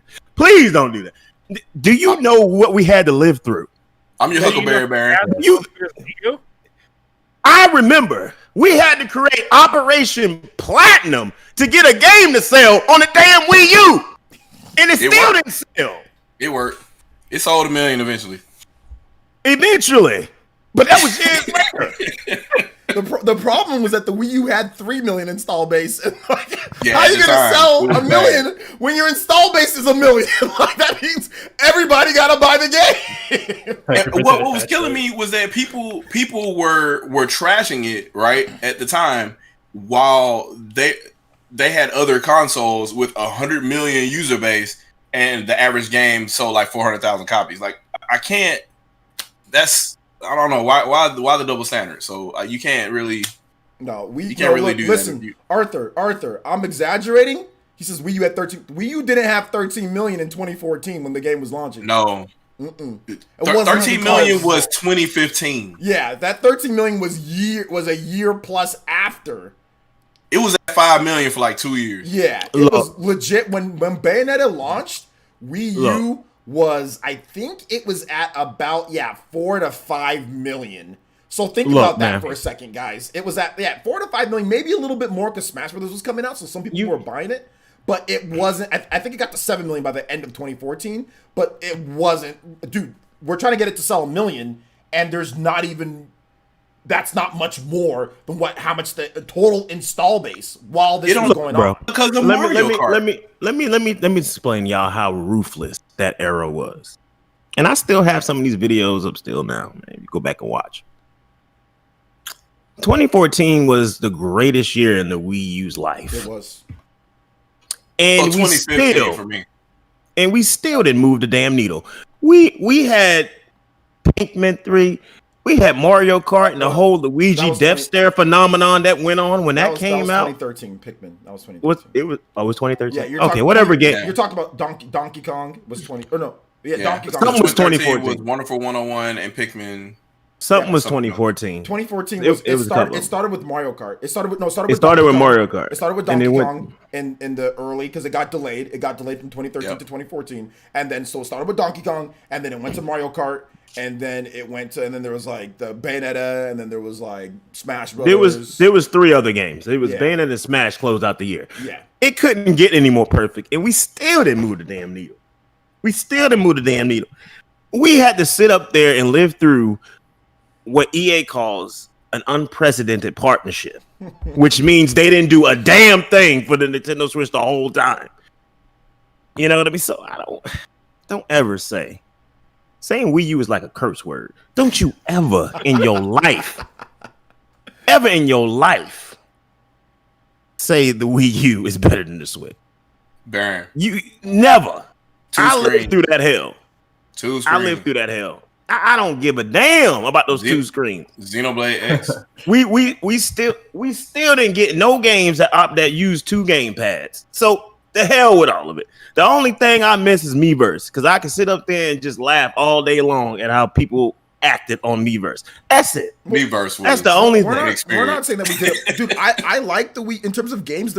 I had some great times playing on the Wii. It wasn't like, oh my gosh, the system was so trash I didn't play anything. No, I played the hell out of Donkey Kong. I played the hell out of Super Mario 3D World. I played that with my daughter. Like, oh my god, we played that game so much. That's her favorite game. I have some great memories with the system. You know what I'm saying? Like, there was a lot of cool games on there. And like I said, all those games are coming over to the Wii, are coming over to the Switch, and everyone's like, oh man, these games are really good. You know, like, you know. the problem is that we have to just validating the system. We just have to wait forever for them. You know what I'm saying? Like, we just have to wait a long time. Like, it was just like it just seemed like, and there was no third-party games in between to kind of like here, like with the Switch, people can clown it all you want, old ports and all that. But dude, I tell you, people would have given their left Wii U ball,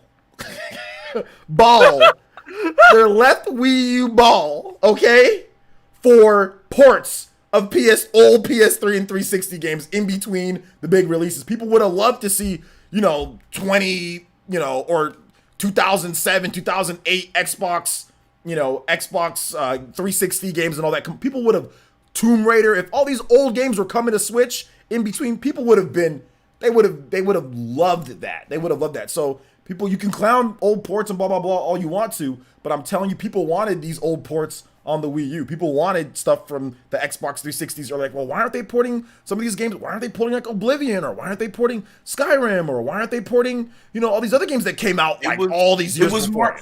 It was marked for death in 2011. Yeah. Developers were laughing at it in 2011. So they weren't going to do anything. And EA, once they signed a death warrant and said, no more Madden, that was it. Good Madden. It was Legacy Madden. Yeah. The Madden that they had didn't have the new emotion engine. That was the problem with the Madden. Yeah, the whole Frostbite thing that was only possible. The lies about Frostbite were hilarious. The lies about Frostbite, the lies about everything, the lies about that unprecedented partnership, the lies. That's all Wii U was, a bunch of damn lies. That's all it was. Not from Nintendo's standpoint, from everybody else's standpoint. It was a bunch of lies. To have all that third-party support in the beginning and it dwindled out in the first 9 months and just came non-existent was complete bull crap. And it proved all those lies because they came out the woodworks porting stuff as soon as they saw. They did Batman, Arkham's, Tekken, you could think of it, man. All of it was there in the beginning. Call of Duty. They had their own press conference for Call of Duty Black Ops 2 on the Wii U. Yeah. It had its own separate press conference. Yeah. Crisis and now was we finished. Crisis was finished. It was Crisis 3 was finished. It just needed to be printed. I want to see and play. I want to see that version to see how it was because I bet it ran fine. No, I bet it was great. I bet it ran like a lot of the games that came over. Sometimes they would Digital Foundry would do their little analysis thing, and it would be it's in between the 360 and the PS3 version, but they would always say oh well, there's no screen tearing or it's running a little bit cleaner or whatever the case is. Like what Splinter Cell, the Splinter Cell game that came out on the Wii, which was a good game by the way. That was a good game too. But yeah, man, it was an interesting time period. I think that, but you kind of had to have that to get so I think where we are now at this point. But you see the difference? You guys see the difference within the Wii U at launch and the Switch at launch? Developers were just oh, screw you, Nintendo. We're good. We'll let you gotta prove it. Nintendo's all right, well, we got Zelda. So now the only people holding out were Capcom and EA at this point. And Capcom's just not making anything new. They're just not making it. And Activision's holding out too. But I mean, they could port any of the other Street Fighter games that never made it to Wii U or Wii. Well, they did the collection, so they did that. No, I mean Street Fighter 4, Street Fighter 5. Oh, Street Fighter 4. Yeah, well, not Street Fighter 5. That's an exclusive deal. Well, definitely Street Fighter 4 at least. Street Fighter 4, but man, did you hear about the PS4 port of Street Fighter 4? That had serious issues, and I think still at this point, it's not. I mean, it's fixed, but it's still not. You might be better playing on the 360. It's sad when Street Fighter is on Linux, but not Xbox. Street Fighter 5. Well, yeah, it is. They made a Linux specific version of it. Well, not even a Steam's way of making it work. So they made a Linux version. But that's not as bad as the middle finger Wii U got. Wii U saw the 3DS get Street Fighter 4. Yeah, that's yikes. Let that sink in. It was a good version of Street Fighter. Yes. Yeah, it was a good. No, 3DS had some cool fighting games. The most impressive fighting game to me was Tekken. Tekken and Dead or Alive were. Yeah, Dead or Alive was on there too. Yeah, Tekken was 40-something characters, online play, ran at 60 frames per second. Dead or Alive was really good. Really, really good on there. I played the heck out of Dead or Alive on the 3DS. I thought it was fantastic. I love Dead or Alive Extreme Volleyball. I wish they love that game. Extreme I wish they Volleyball. bring Street Fighter Cross Tekken to the Switch. You know the game I'm talking about, right? No, I bought that game. I felt like a complete. Yeah, I imported it from Japan. I bought DOA Extreme Beast. I had to at that time. I was like, man, I'm old enough. Dude, I spent $100 on it. The original OnlyFans. The video game these girls ain't even fighting. What are y'all doing? The video game was that got an island, so nerdy weirdo version video game only. Man, it's well, I can't will do a Dead or Alive Extreme Volleyball video with you. This is the next best thing. I will make a video of you playing that game. This is all I need is just my towel and deal. mean, that's all they're doing with the RE engine now. Like Resident Evil 2 and 3 on PC are just bad. Like just watching any of those videos, they're bad. Okay, they're not bad on PC, but they're not extraordinary. The texture editing that they're doing is. That's why you mod it. Yeah, that's that's Simp Nation there. Like people just like. When there's more people watching a YouTube video than actually playing the game. Are we gonna talk about Naughty Dog blocking these replies? Oh hell yeah! Forgot about that. Baron's here. Okay, You need to unmute. Question. Is that Twitter feature like for everyone, or is this specifically brought out for that? Blue checks. That's what I want to know. Blue checks for the most part right now. We're gonna get it later, but blue checks for right now. Okay. Yeah, blue Because checks. I think it seems like it was made. It's a bad idea. Why is it a bad idea? Okay, they're blocking people from putting spoilers. Well, I mean like, yeah, for let's cut the bull crap. I knew I had to say Let's cut the BS. Baron out. I did it. Let's cut the BS, bruh. Let's cut the BS, man. It ain't for spoilers, dog. We all know it ain't for spoilers. We both know it. We all know it. Everybody in here knows it. Everybody in the chat knows it. Everybody watching right now knows it. It ain't about the spoilers. Damage control. It's about the fact that he wants to damage control that he made a trash ass game. That's all it's about. He got his feelings hurt. He got his panties in a bunch after everybody put 100,000 dislikes on his little damn video. And now, ever since that happened, he been disabling comments, blocking people. They've been hitting people with copyright claims left and right. They are ass hurt. Copy strikes, whatever. You know what I mean. A claim isn't that bad. A strike they is are bad. ass hurt because people saw the real game and they don't like it. And they are mad that people don't like it. But the thing is, you gotta be man enough, especially somebody like duck face ass Neil Druckmann. If you're gonna be out there beating your damn chest all the time about the work you do, and then you put the work out and they don't like it, you need to man up and take it. Don't run from it. Hey, Baron, want to see something that's infuriating? What? Look what I have. What is that? I can't even see that right now. 2K20. 2K20 Collector's Edition. Oh, I'm not. I left that last year. I'm not talking about that no more. But yeah, that man is ass hurt. You know what? I never seen a Sony developer act like a Sony fanboy before. Like, acting just like him. You want to bark? You want to beat your chest. You want to talk about this, talk about that. How you doing this and doing that with your studio, and how the disgruntled employee that was from earlier this year. He said all he talked about, all the stuff he said was false, and then we come back later and we find out half of that shit is true. And then here we are with the game getting delayed, and then it's not delayed indefinitely. Then it's coming out the next week after it got leaked. You really want me to believe that Naughty Dog investigated Naughty Dog and found out Naughty Dog had nothing to do with the leak? Yeah, I'm gonna believe that. I'm gonna believe that. Yeah, I'm gonna believe that. I'm a dumbass. I'm gonna believe that. I didn't believe that when they said, "Oh, we've investigated. We had nothing to do with the leak." That's a conflict. Got conflict of interest, bro.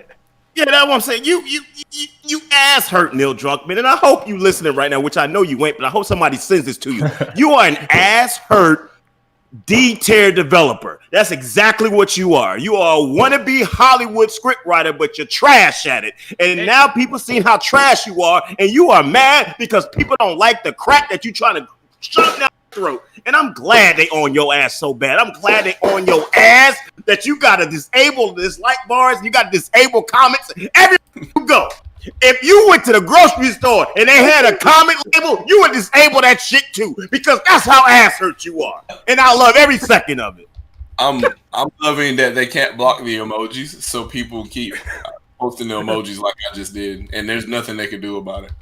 It's just never in my years of gaming have I ever seen a developer act this way publicly to a fan base. You see, the thing about this is they broke the golden rule of YouTube and of creators. They went after people's careers because of it. Yeah, that's Sony's done this before. Sony's done this before, though. This is not the first time Sony's done this. You know. This is not. Yeah, they fired all the PlayStation All Stars people too. Like, I think within a couple of days. They should be glad if people are leaking that game because no one cares about PlayStation All Stars. It's just Smash ripoff. They should be glad for their advertisement. And then I'm you know what? I got something else to say too. And then I log on to Twitter and I'm minding my business. You know, I'm trying to figure out who's going to be in the next versus battle on IG. You know what I mean? Because that's entertaining stuff right there. And I scroll past PlayStation. Why are you playing that right now, OJ? Move that out the way. I wanted people to get a visual of you talking. Because you're not on camera. You know what made me upset? I went on. Let me pull up this tweet because I had to say something. And of course, when I say something, the whole gaming Twitter just goes crazy, and I get notifications nonstop all damn night long. But I'm scrolling on Twitter. I'm just minding my business. I'm looking for memes, trying to laugh. You know what I mean? And then I scroll past this garbage. I mean, this straight garbage here. You know what I mean? They this is too funny. So they tweet something on a PlayStation account, right? And it says The Last of Us 2 features new gameplay mechanics, like a dedicated jump button. Yeah, I saw to that. put players in Ellie's shoe. Are you serious? New gameplay mechanic, a dedicated jump button. Never been done before, man. Kratos didn't have one. This is an upgrade, bro. Welcome to the Atari 2600. You got one button to jump. Oh my god, Neil. Oh my god, Neil, thank you for giving me the dedicated jump button. I've been wanting this for 15 generations. Thank you for giving this to me. Not in my wildest dreams would I ever thought I could have a dedicated jump button in a damn survival horror game. Never in my life. Like I said, they know that Sony water fans are they're missing it from God of War. So let me think about it. It's a movie.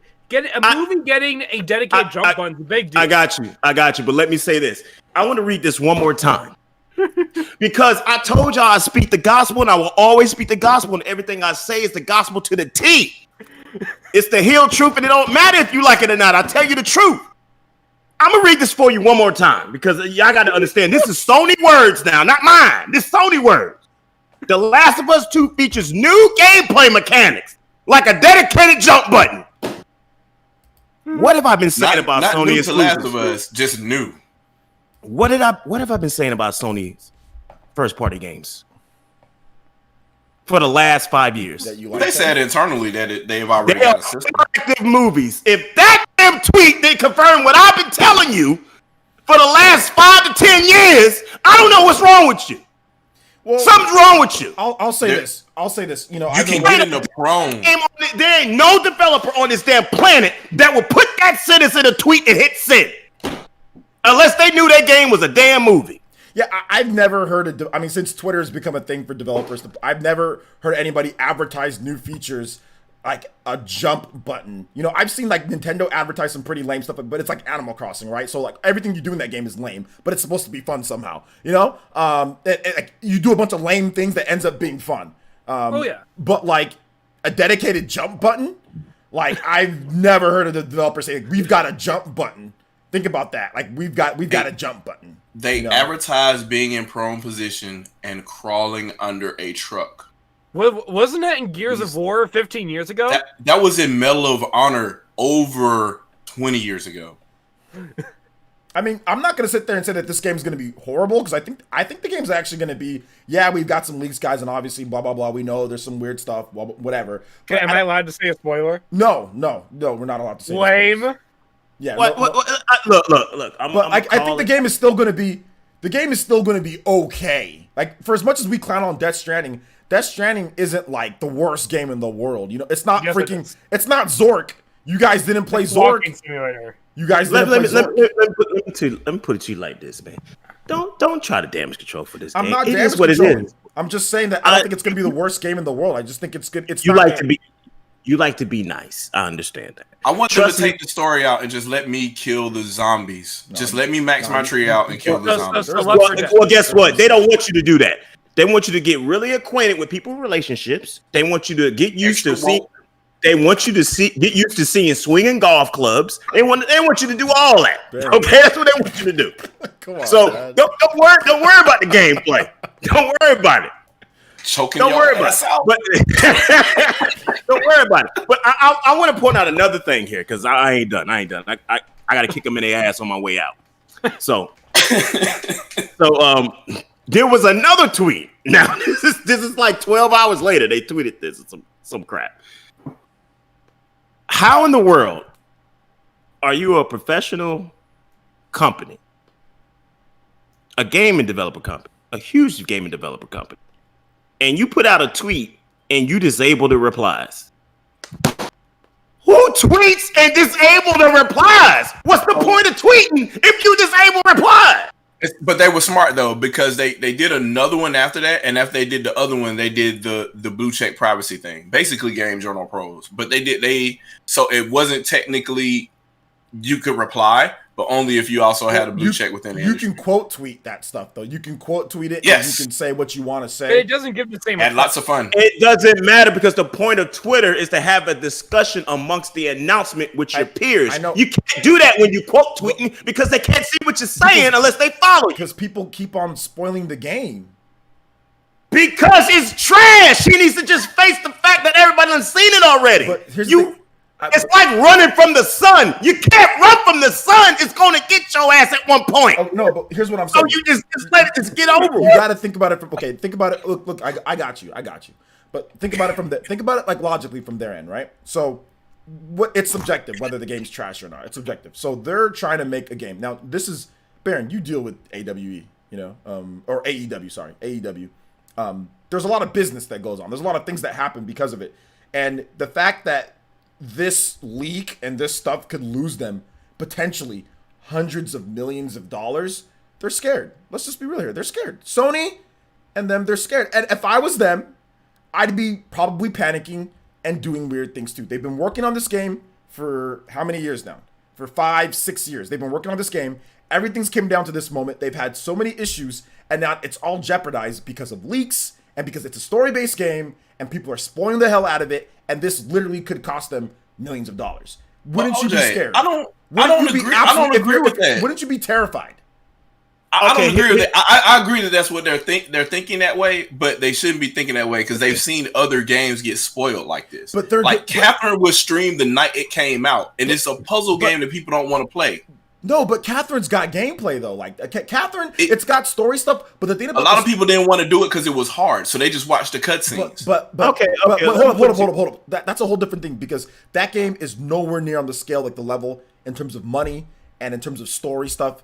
Like money, just in general. But if the story's spoiled though, The Last of Us people probably wouldn't buy that game. But Atlas has they budget better, right? Or not that they budget better, but the game is smaller. The game doesn't need to take as much money. They know that they have a built-in install base. So they know that, okay, yeah, people can ruin it, but our fans are probably going to go out there and buy it. And it's still a really good game. The game is still really, really good. So if you're maybe not as confident, which obviously they're not as confident in this game as they were with Last of Us 1. It's pretty clear at this point that The Last of Us 1 is probably a better game than story-wise than The Last of Us 2. Story-wise. It's probably a better game. So they're obviously a little they're freaked out right now. Crazy though, because obviously the combat at least is a little bit better than the first The Last of Us. So there's got to be some for the people that actually like playing The Last of Us. There has to. Oh, the combat's probably going to be better. Well, at some point they have to be able to say, "Look, this is like better now and more fun now." So people that want to play that part of the game, or that should be all of the game, they should still want to buy it. Like. It's a hard situation. You get me? You know what I mean? It's a similar situation like with Metroid Prime Federation for it. It's if you play Metroid, who do you want to play with? Yeah. Okay. So that's what The Last of Us 2 got. They got that problem going on top of the league. So it's Baron, Metal Gear Solid 2 was What Metal Gear Solid got to do with this game? I just tried to throw it out there. Right. You spent 5 years on this game, and this is the outcome. Not only that, you sat up here and you drug this franchise out over two consoles and you release the game twice. So you already embedded to your fan base that these are the guys that you are going to be with going forward. And then you pull some crap like this. It's hard, bro. And they killed him in the first game. Like, it's a hard. couple of times. It's hard, bro. I feel their pain, but I don't feel that pain. Because I'm just. But the spoilers in the chat, though. Hey, no spoilers in the chat. hey, OJ, look, man, it's no direct spoilers will be appreciated, but at this point, everybody knows what happens. No, but no, everybody knows. No spoilers. All right. No spoilers in the chat, please. Oh God. All right. Well, we're gonna. We got a donation that just came in through. I don't know why I didn't. I don't know if it popped up on screen or not. But shout outs to Juiceman Vaughn says Naughty Dog and Sony list control of the marketing for Last of Us 2, so they want to control the narrative moving forward and removing criticism until removing criticism until release. But the only problem is that they look like they're trash doing it. So yeah. Yeah, that's the issue. Is there censoring, and that's the bad image that they have. While there is people spoiling the game on Twitter and on YouTube and all that, that is legitimate. But at the same time, there are people that legitimately criticizing it. Not even spoilers. About just saying, Sony, why are you copy striking videos? So now they are censored. Yeah, it's bad. Well, here's the thing. Like, we when is that going to stop, though? And the thing is, this would have all died down, and we would not be talking about it if Sony just let a few YouTubers cover the leaks. Everyone would have forgotten about it, and it would have been done. No, it wouldn't have. No, yes, it wouldn't. I think it's worse because they keep trying to cover it up. Nah, if they just let it ride, if they did, like, okay, let's think about like some drama and stuff. Are we going to hear about this Keemstar H3 stuff in a month? No, we're not. I think we are. Okay, well, here's the thing. We don't know how the Keemstar drama ends. We know how this ends. We know how this ends. So this is never going to die down for them. Okay, so internet drama in general. If you just let it ride out, it will die. Sony doesn't. What that? Bruh, letting it ride out ain't gonna change the outcome of this game. What they should have.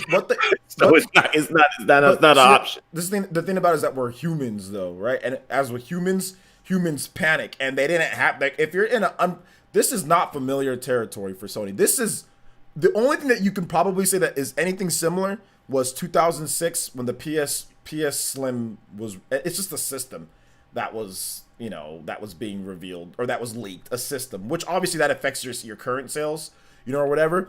And they were striking they were copyright striking people. They struck my channel, but that's small scale compared to, in my opinion, compared to this right here. But The Last of Us, because this is their flagship, best selling PS game, like between the PS3 and the PS4, 20 million plus. Uncharted was 17 million or whatever, but Last of Us is big for them. So the fact that Naughty Dog it's a Naughty Dog game. Naughty Dog is their biggest studio.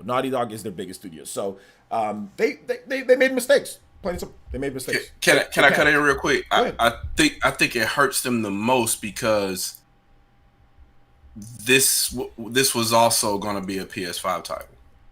Yeah, and they were going to intentionally delay this game, and since everything happened, they're like, oh well, let's move up the release date. They basically got caught trying to hold on to it which is kind of scary too, because that's like, so all you have is Gran Turismo 5 and this for the launch of the PlayStation 5. Well, look, I'm put you like this. What they tried to do is they was going to delay that game all the way to the launch of the PS5. The multiplayer probably would have been ready in beta, and they would have launched the game with Last of Us 2 with the multiplayer beta at the same time. And multiplayer?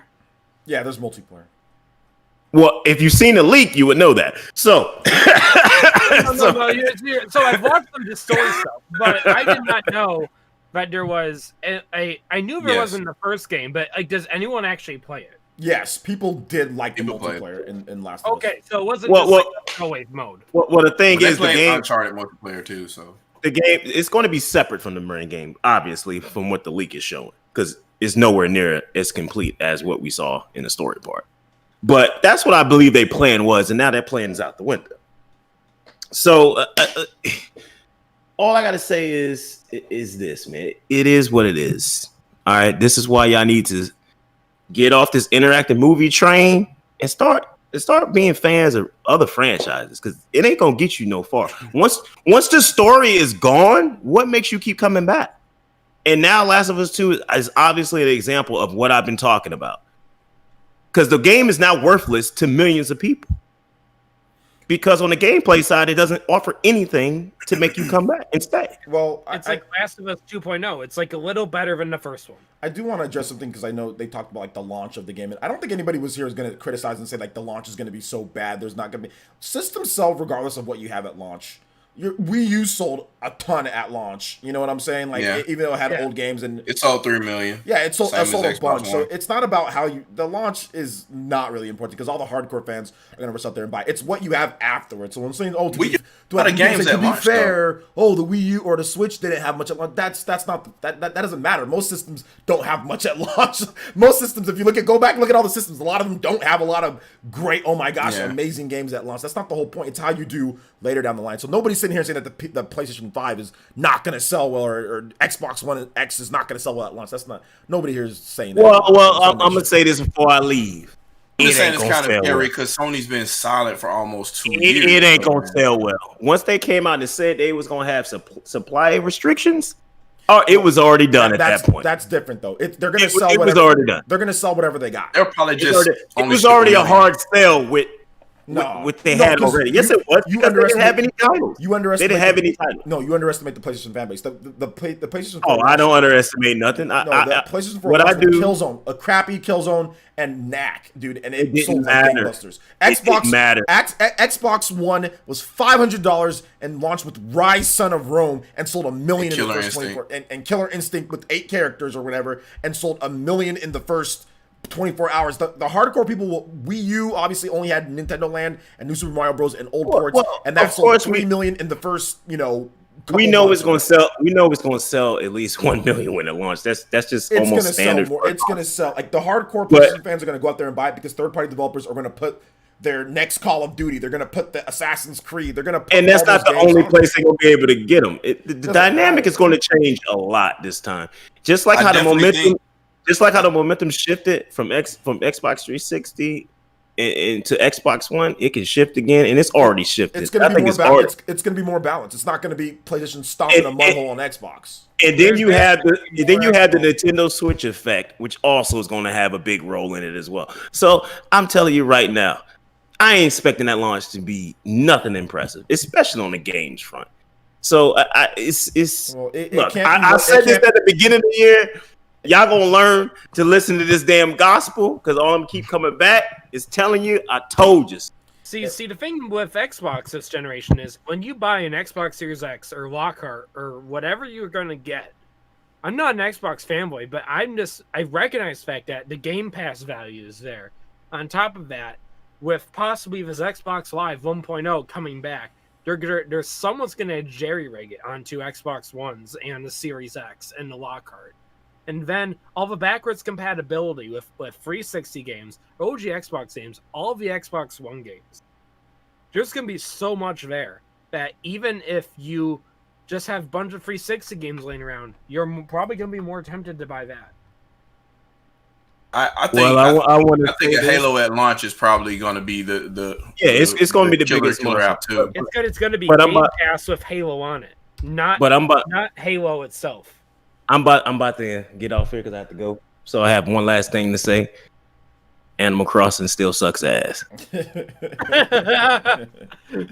AEW gonna be in Animal Crossing. This man's so salty about Animal Crossing. It's hilarious. He was so wrong about Animal Crossing. For those who don't know, Barron said that the game wasn't gonna. He said when they first reported it's gonna sell like 6 million.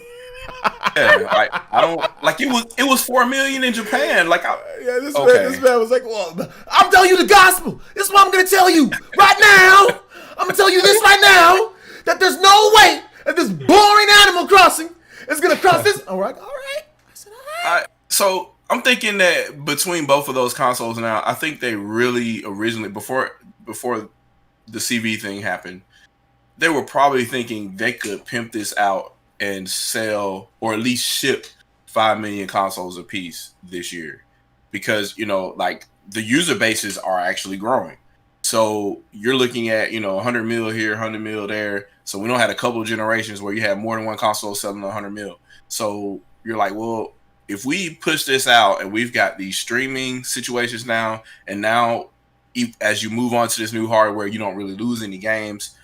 Things would be forward compatible, backwards compatible, what have you.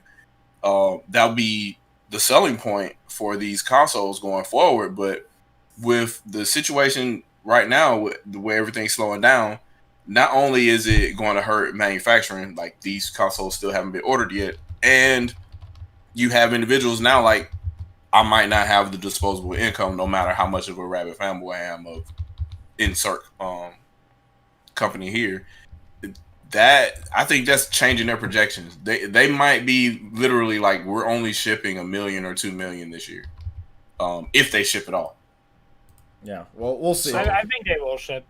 AMD said they will. Let's go. I'm gonna get you guys out of here because it's a little late. We're gonna take questions for literally 6 minutes. We're going to take questions for 6 minutes. I just want to make it a 2-hour podcast, make it easy to watch the replay.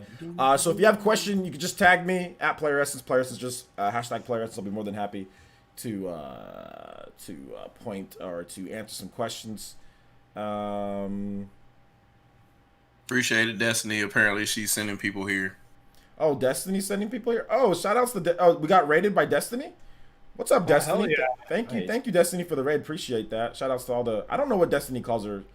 Destinyites? It's like FOMO fam or something like that, I think. Yeah, FOMO fam. I don't know if she's in the chat, but somebody just said they came here because of her. FOMO fam. All right. So shout outs to the FOMO fam. Thank you for that. I forgot what she calls her audience. FOMO fam. Shout outs. Gonna be off stream. Take it easy, man. All right, take it easy for your Rants. Thanks for coming out to the stream. The Night Owl Joker. Thank you for the subscription. Let's see here. The little FOMOs. That's funny. I'm looking for questions though. Shout out to MZH Comedy. Thank you for the coming out to the stream. What will Nintendo's biggest surprise game be this year? Well, it's a surprise. Nobody knows. I mean, they pulled Paper Mario out of... we kind of suspected it, but then they're just like, Shadow Drop. Yeah. A month. So I have no idea. It's going to be a surprise. The Dark Void says, what surprise third... I mean, if you knew about it right now, how would it be surprised? What surprise third game are you expecting to be announced for the Switch? What surprise third game? Maybe third party, is that what they're trying to say? I think, yeah, third. Okay, I think you meant third party. Yeah, third party. We already got a bunch, XCOM and all that, and surprise third party game. I don't know. Maybe something like Tomb Raider. Maybe something like Tomb Raider. We got BioShock, GTA 5 or something. GTA 5. Probably. Yeah. GTA 5 would be the nail in the coffin. I don't think. I don't know how they're gonna get the file size on that one. That's the issue. I mean, even if that wasn't an issue, who has a Switch without a micro SD card, anyways? Yeah, and I mean, you've got Saints Row and stuff like that of equal size on there, yeah, so it's not. GTA 5 has way more. Like the file size, the audio on that game is nuts. You literally take the free 60 files. You can compress. You can compress Redbook audio. You can compress, but just putting that on a cartridge is going to be. I think it might be a bigger challenge that they're even willing to take. That's all I'm trying to say. Until they get some bigger cartridges, unless the 64 gigabyte. I mean, if that's ready to go, but those would probably be hella expensive. I mean, they are, but are they going to want to? Yeah, I don't think they're going to want to buy them. Exactly. Even though they could afford it. Would you accept GTA 5 if it meant downloading most of it? I mean, that's what they probably have to do. Would you accept it? I think everybody would accept it. Yeah, I mean, I bought Mortal Kombat. That game, you have to. It's an 8 gig. They're cheaped out. It was an 8 gigabyte cartridge. Then you have to download the rest. Doom, same thing. You gotta. Most of it comes on with Doom, but then like the multiplayer stuff is like you gotta download more. So I mean, there's a lot of games on the Switch that. I mean, I was gonna say GTA 5 would only be a render target of 540p or 720p. So a lot of that stuff could be smaller file size too. So that's true. That's true. They could compress it quite a bit and all that. Splatfest this weekend. Yeah, we'll be playing the Splatfest. I think on Friday or Saturday. Splatfest. Oh yeah, that's coming up. Was that Mayo versus Ketchup again? Yeah, Team Mayo versus Ketchup again. Nintendo. I think Nintendo just wanted to get Splatoon to 10 million, and it already got past it. They're like, oh, okay. Well, because on the previous report, it wasn't at 10 million. It was like it wasn't at. So then all of a sudden they started announcing all this stuff. Then all of a sudden we need to get this past 10 million. Then all of a sudden it passed 10 million before the Splatfest even started. Like, oh, okay, cool. Are you Team Ketchup or Team Mayo, OJ? No, Team Ketchup. Ketchup. Okay, cool. Yeah, Team Ketchup. Team Ketchup. You guys, if you guys want to, if you Elite Ninja here that are gonna play with me on that, do Team Ketchup, or I'm not gonna. You won't be able to play against me or play with me. Team Ketchup. No mayonnaise, no mayonnaise. Unless it's the olive. If what is a Team Olive Oil mayonnaise, I might have maybe. But I don't eat regular mayonnaise. That stuff's disgusting. Let's see here. What's your sales forecast for the real hidden gem Clubhouse games and Xenoblade Chronicles Definitive Edition? Probably 2 million for Clubhouse. Clubhouse, I'm thinking like 1-2 Switch category, or not 1-2. Yeah, 1-2 Switch or higher. So I'm thinking like 2 million over time. 4 million over time. Yeah, 4 million over time. Because I mean, if 1-2 Switch can get to 3, I think it's at 3 million. About 3 million for that game. I think Clubhouse games is a little bit better, and there's way more bigger install base at this point. So yeah, 4 million ish. Xenoblade 4 million ish for Xenoblade as well. In terms of like fiscal year, something like that. Sega is going to announce anything significant. LOL, joined late, so I don't know if you talked about it earlier. Yeah, we did talk. We had a huge segment on Sega, so you can just you can watch the replay. So we all thought maybe we're all kind of pessimistic. We kind of all think it's going to be Sonic. Yeah, we think it's going to be Sonic. We think that, but Atlas is going to be there, so there's going to be something from Atlas. But Atlas, it's kind of. I mean, we think Persona 5 Scramble. Maybe they announced the localization with that with Koei Tecmo. So. Yeah, I think there's gonna be probably I'm not sure if it'd be 1 or 2 Sonic games. I could at least see 1 3D one, and like maybe a cheaper Mania type thing. I like this question here. Which game do you think is gonna sell better, Paper Mario or Ghost of Tsushima? Which one do you guys think is gonna sell better? Paper Mario. Paper Mario. All day. Paper Mario. Yeah. Ghost of Tsushima will sell better initially, but Ghost of Tsushima might outsell Paper Mario over time. And the only reason why is because it might get the Horizon Zero Dawn effect. Okay, so you have to remember, guys. Paper Mario has never sold. I think it's never crossed 5 million units. It's never crossed 5 million.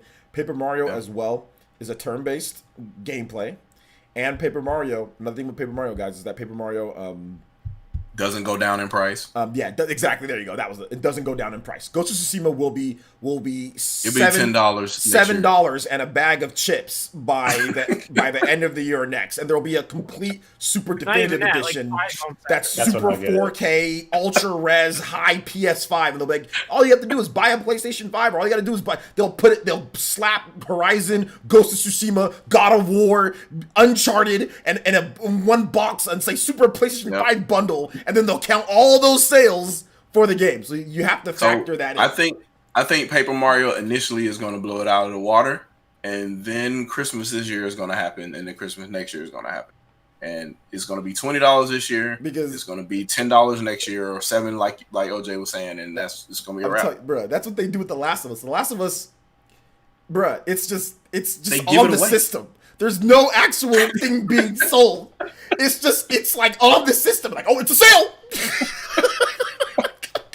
It's like they make no money off of it, but it's a sale. 20 million. They're not selling anything. It's just in the box. I bought my PS4. It was just there. It wasn't even a PS4. It wasn't even a PS4 that was branded with The Last of Us. It was just there. Like, it wasn't even like The Last of Us PS4. It was just there. Like, hey. It just comes with the console. It's just there. And like I said, I have a normal PS4 box. Like, I kid you not. It wasn't The Last of Us PS4. It was a normal PS4, and The Last of Us was just magically there. And it's a sale. So you got to factor that in. Like, that could happen with Ghost at some point, like they did with Horizon Zero Dawn. PS4's Wii Sports. What package title? They slapped God of War, Horizon Zero Dawn, which is excellent value, by the way, and like Spider-Man or something like that, or like Uncharted, all in like one. They did it with Uncharted 4 a lot too. Yeah, and they count those towards the sales, so just keep that in mind. That's why I think Ghost might get it. So yeah, and like at one point I think Last of Us was like $5, you know, like in the stores. I mean, it was the free game on PSN for like fucking 6 months in a row. I don't know if they count. I don't know if they count those, but they might not. I'm not really sure. They probably count it as downloads, not sales. Yeah, as a digital sale. They probably do, boosting their numbers a little bit, dude. So yeah, but we'll see. But I think also sales do dissipate to the point to where it's like absolutely nothing. And like Paper Mario's probably gonna sell for a very long amount of time. You know what I'm saying? Whereas Ghost is probably just gonna, after this year or so, it's probably gonna be not forgotten, but it's gonna be buried with PS5 stuff. Whereas people are still gonna be playing Paper Mario a year from now. People are gonna be buying Paper Mario. Just like look at last year's games. People are still buying Fire Emblem. People are still buying the games that came out. Mario, obviously, Legend of Zelda, all these games. So Paper Mario, if it's really, really good, absolutely, it's gonna be evergreen. Where they, you know, where Nintendo just resurrected ARMS. They're like, it's not evergreen. We'll pimp it, and here we go. So go figure. Do you think we'll see another Midnight Club in our lifetime? God, no. Nope. It depends on where you Grand live. Theft Auto Online. Depends on where you live. Your lifetime might be shorter or not compared to other people. But yeah, I don't know. Grand Theft Auto Online is Midnight Club now. Pretty much. It's Smuggler's Run now too. So they put everything that was Midnight Club in GTA. Yeah. And in all fairness, it's good.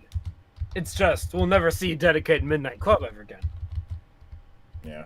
I mean, and there's no reason, and they make so much money off GTA Online. Like, why would they ever go back to making? Hey, here's this game here, and nah, there's no reason. There's no reason at all.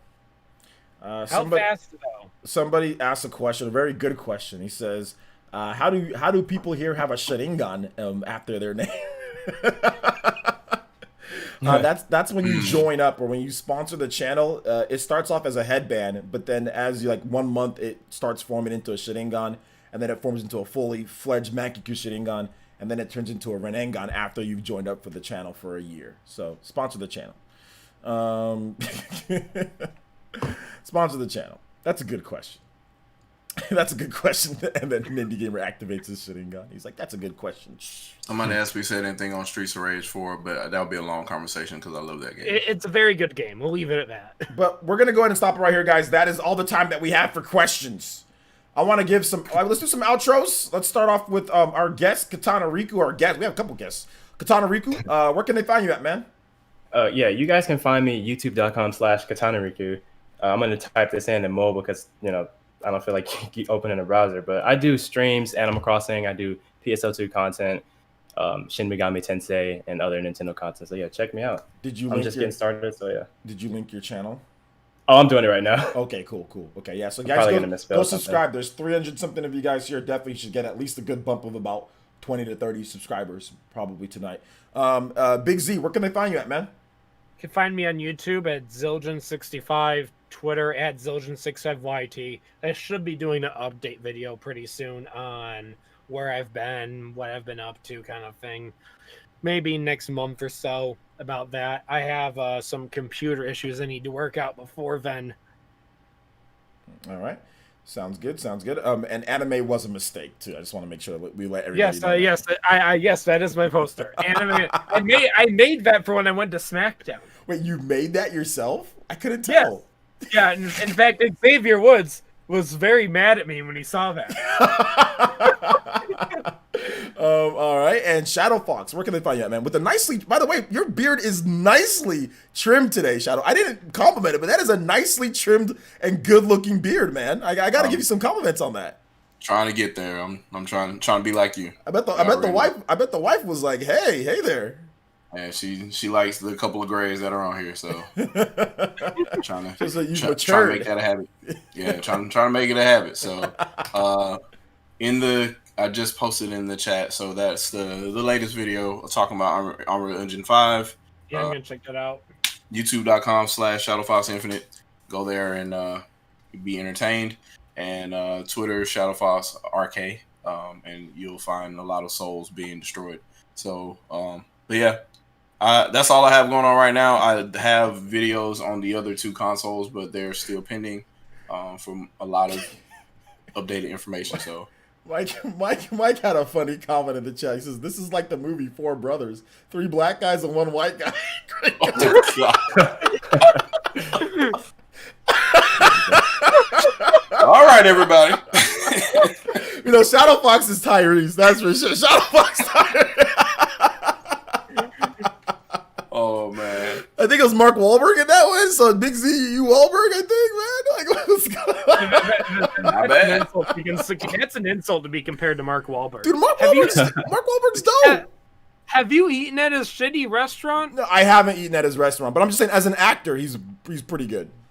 Oh yeah, but I mean, his restaurant is terrible. I went to Guy Fieri, the drive-in. Yeah. I went to his restaurant, and his restaurant was trash too. So at least his restaurant, that he had, it was bad, and he's a freaking celebrity chef. So I mean, of course, I know. We got one of those Wahlburgers places like 20 minutes from me in downtown.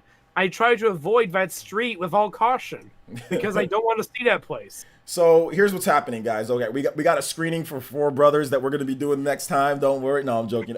So on the channel, guys, we're gonna have tomorrow morning. We have a big Bayonetta 3 video. Make sure you guys check it out. I'm gonna get editing that tonight, so make sure you guys check it out in the morning. Kind of explain the situation with Bayonetta 3, kind of the truth behind it, some more in-depth details that I kind of didn't go into. So make sure you guys check out that video. Thank you for all the love and support today, guys. We did very well on the channel, so I appreciate you guys. You guys are watching the videos more. I think the thumbnails are better, the quality's better, so you guys are tuning in more. The click-through rates are really good. So I wanted to say thank you guys so much to the audience. This podcast sucks, but we constantly have, hundreds of people here watching, and this is a crappy podcast. So, and I don't mean like my guests are crappy, it's that I'm crappy. You know what I'm saying? No, like, I'm complete shit. I'm the first person to admit I am complete shit. I just meant like the podcast is just so weird, but you guys put up with it, and we have a lot of fun here. And you know what I'm saying? Like that's the biggest thing. Is like we have fun over numbers, but you guys always show up, all the time. So thank you guys so much. I think we peaked like at 350, 360 people. So thank you guys so much. That's really good. That's very, very good. So thank you guys for watching. We'll be back tomorrow with streams. So there will be OJ Live tomorrow, and there will be, like I said, a video, high quality video for you guys in the morning. So make sure you guys subscribe to all the people that we had here, and we will see you guys tomorrow for more content on the channel. All right, guys. Bye. Do you play games, have fun, and to impress other people? See ya. Wii U's not better than the Switch. Oh my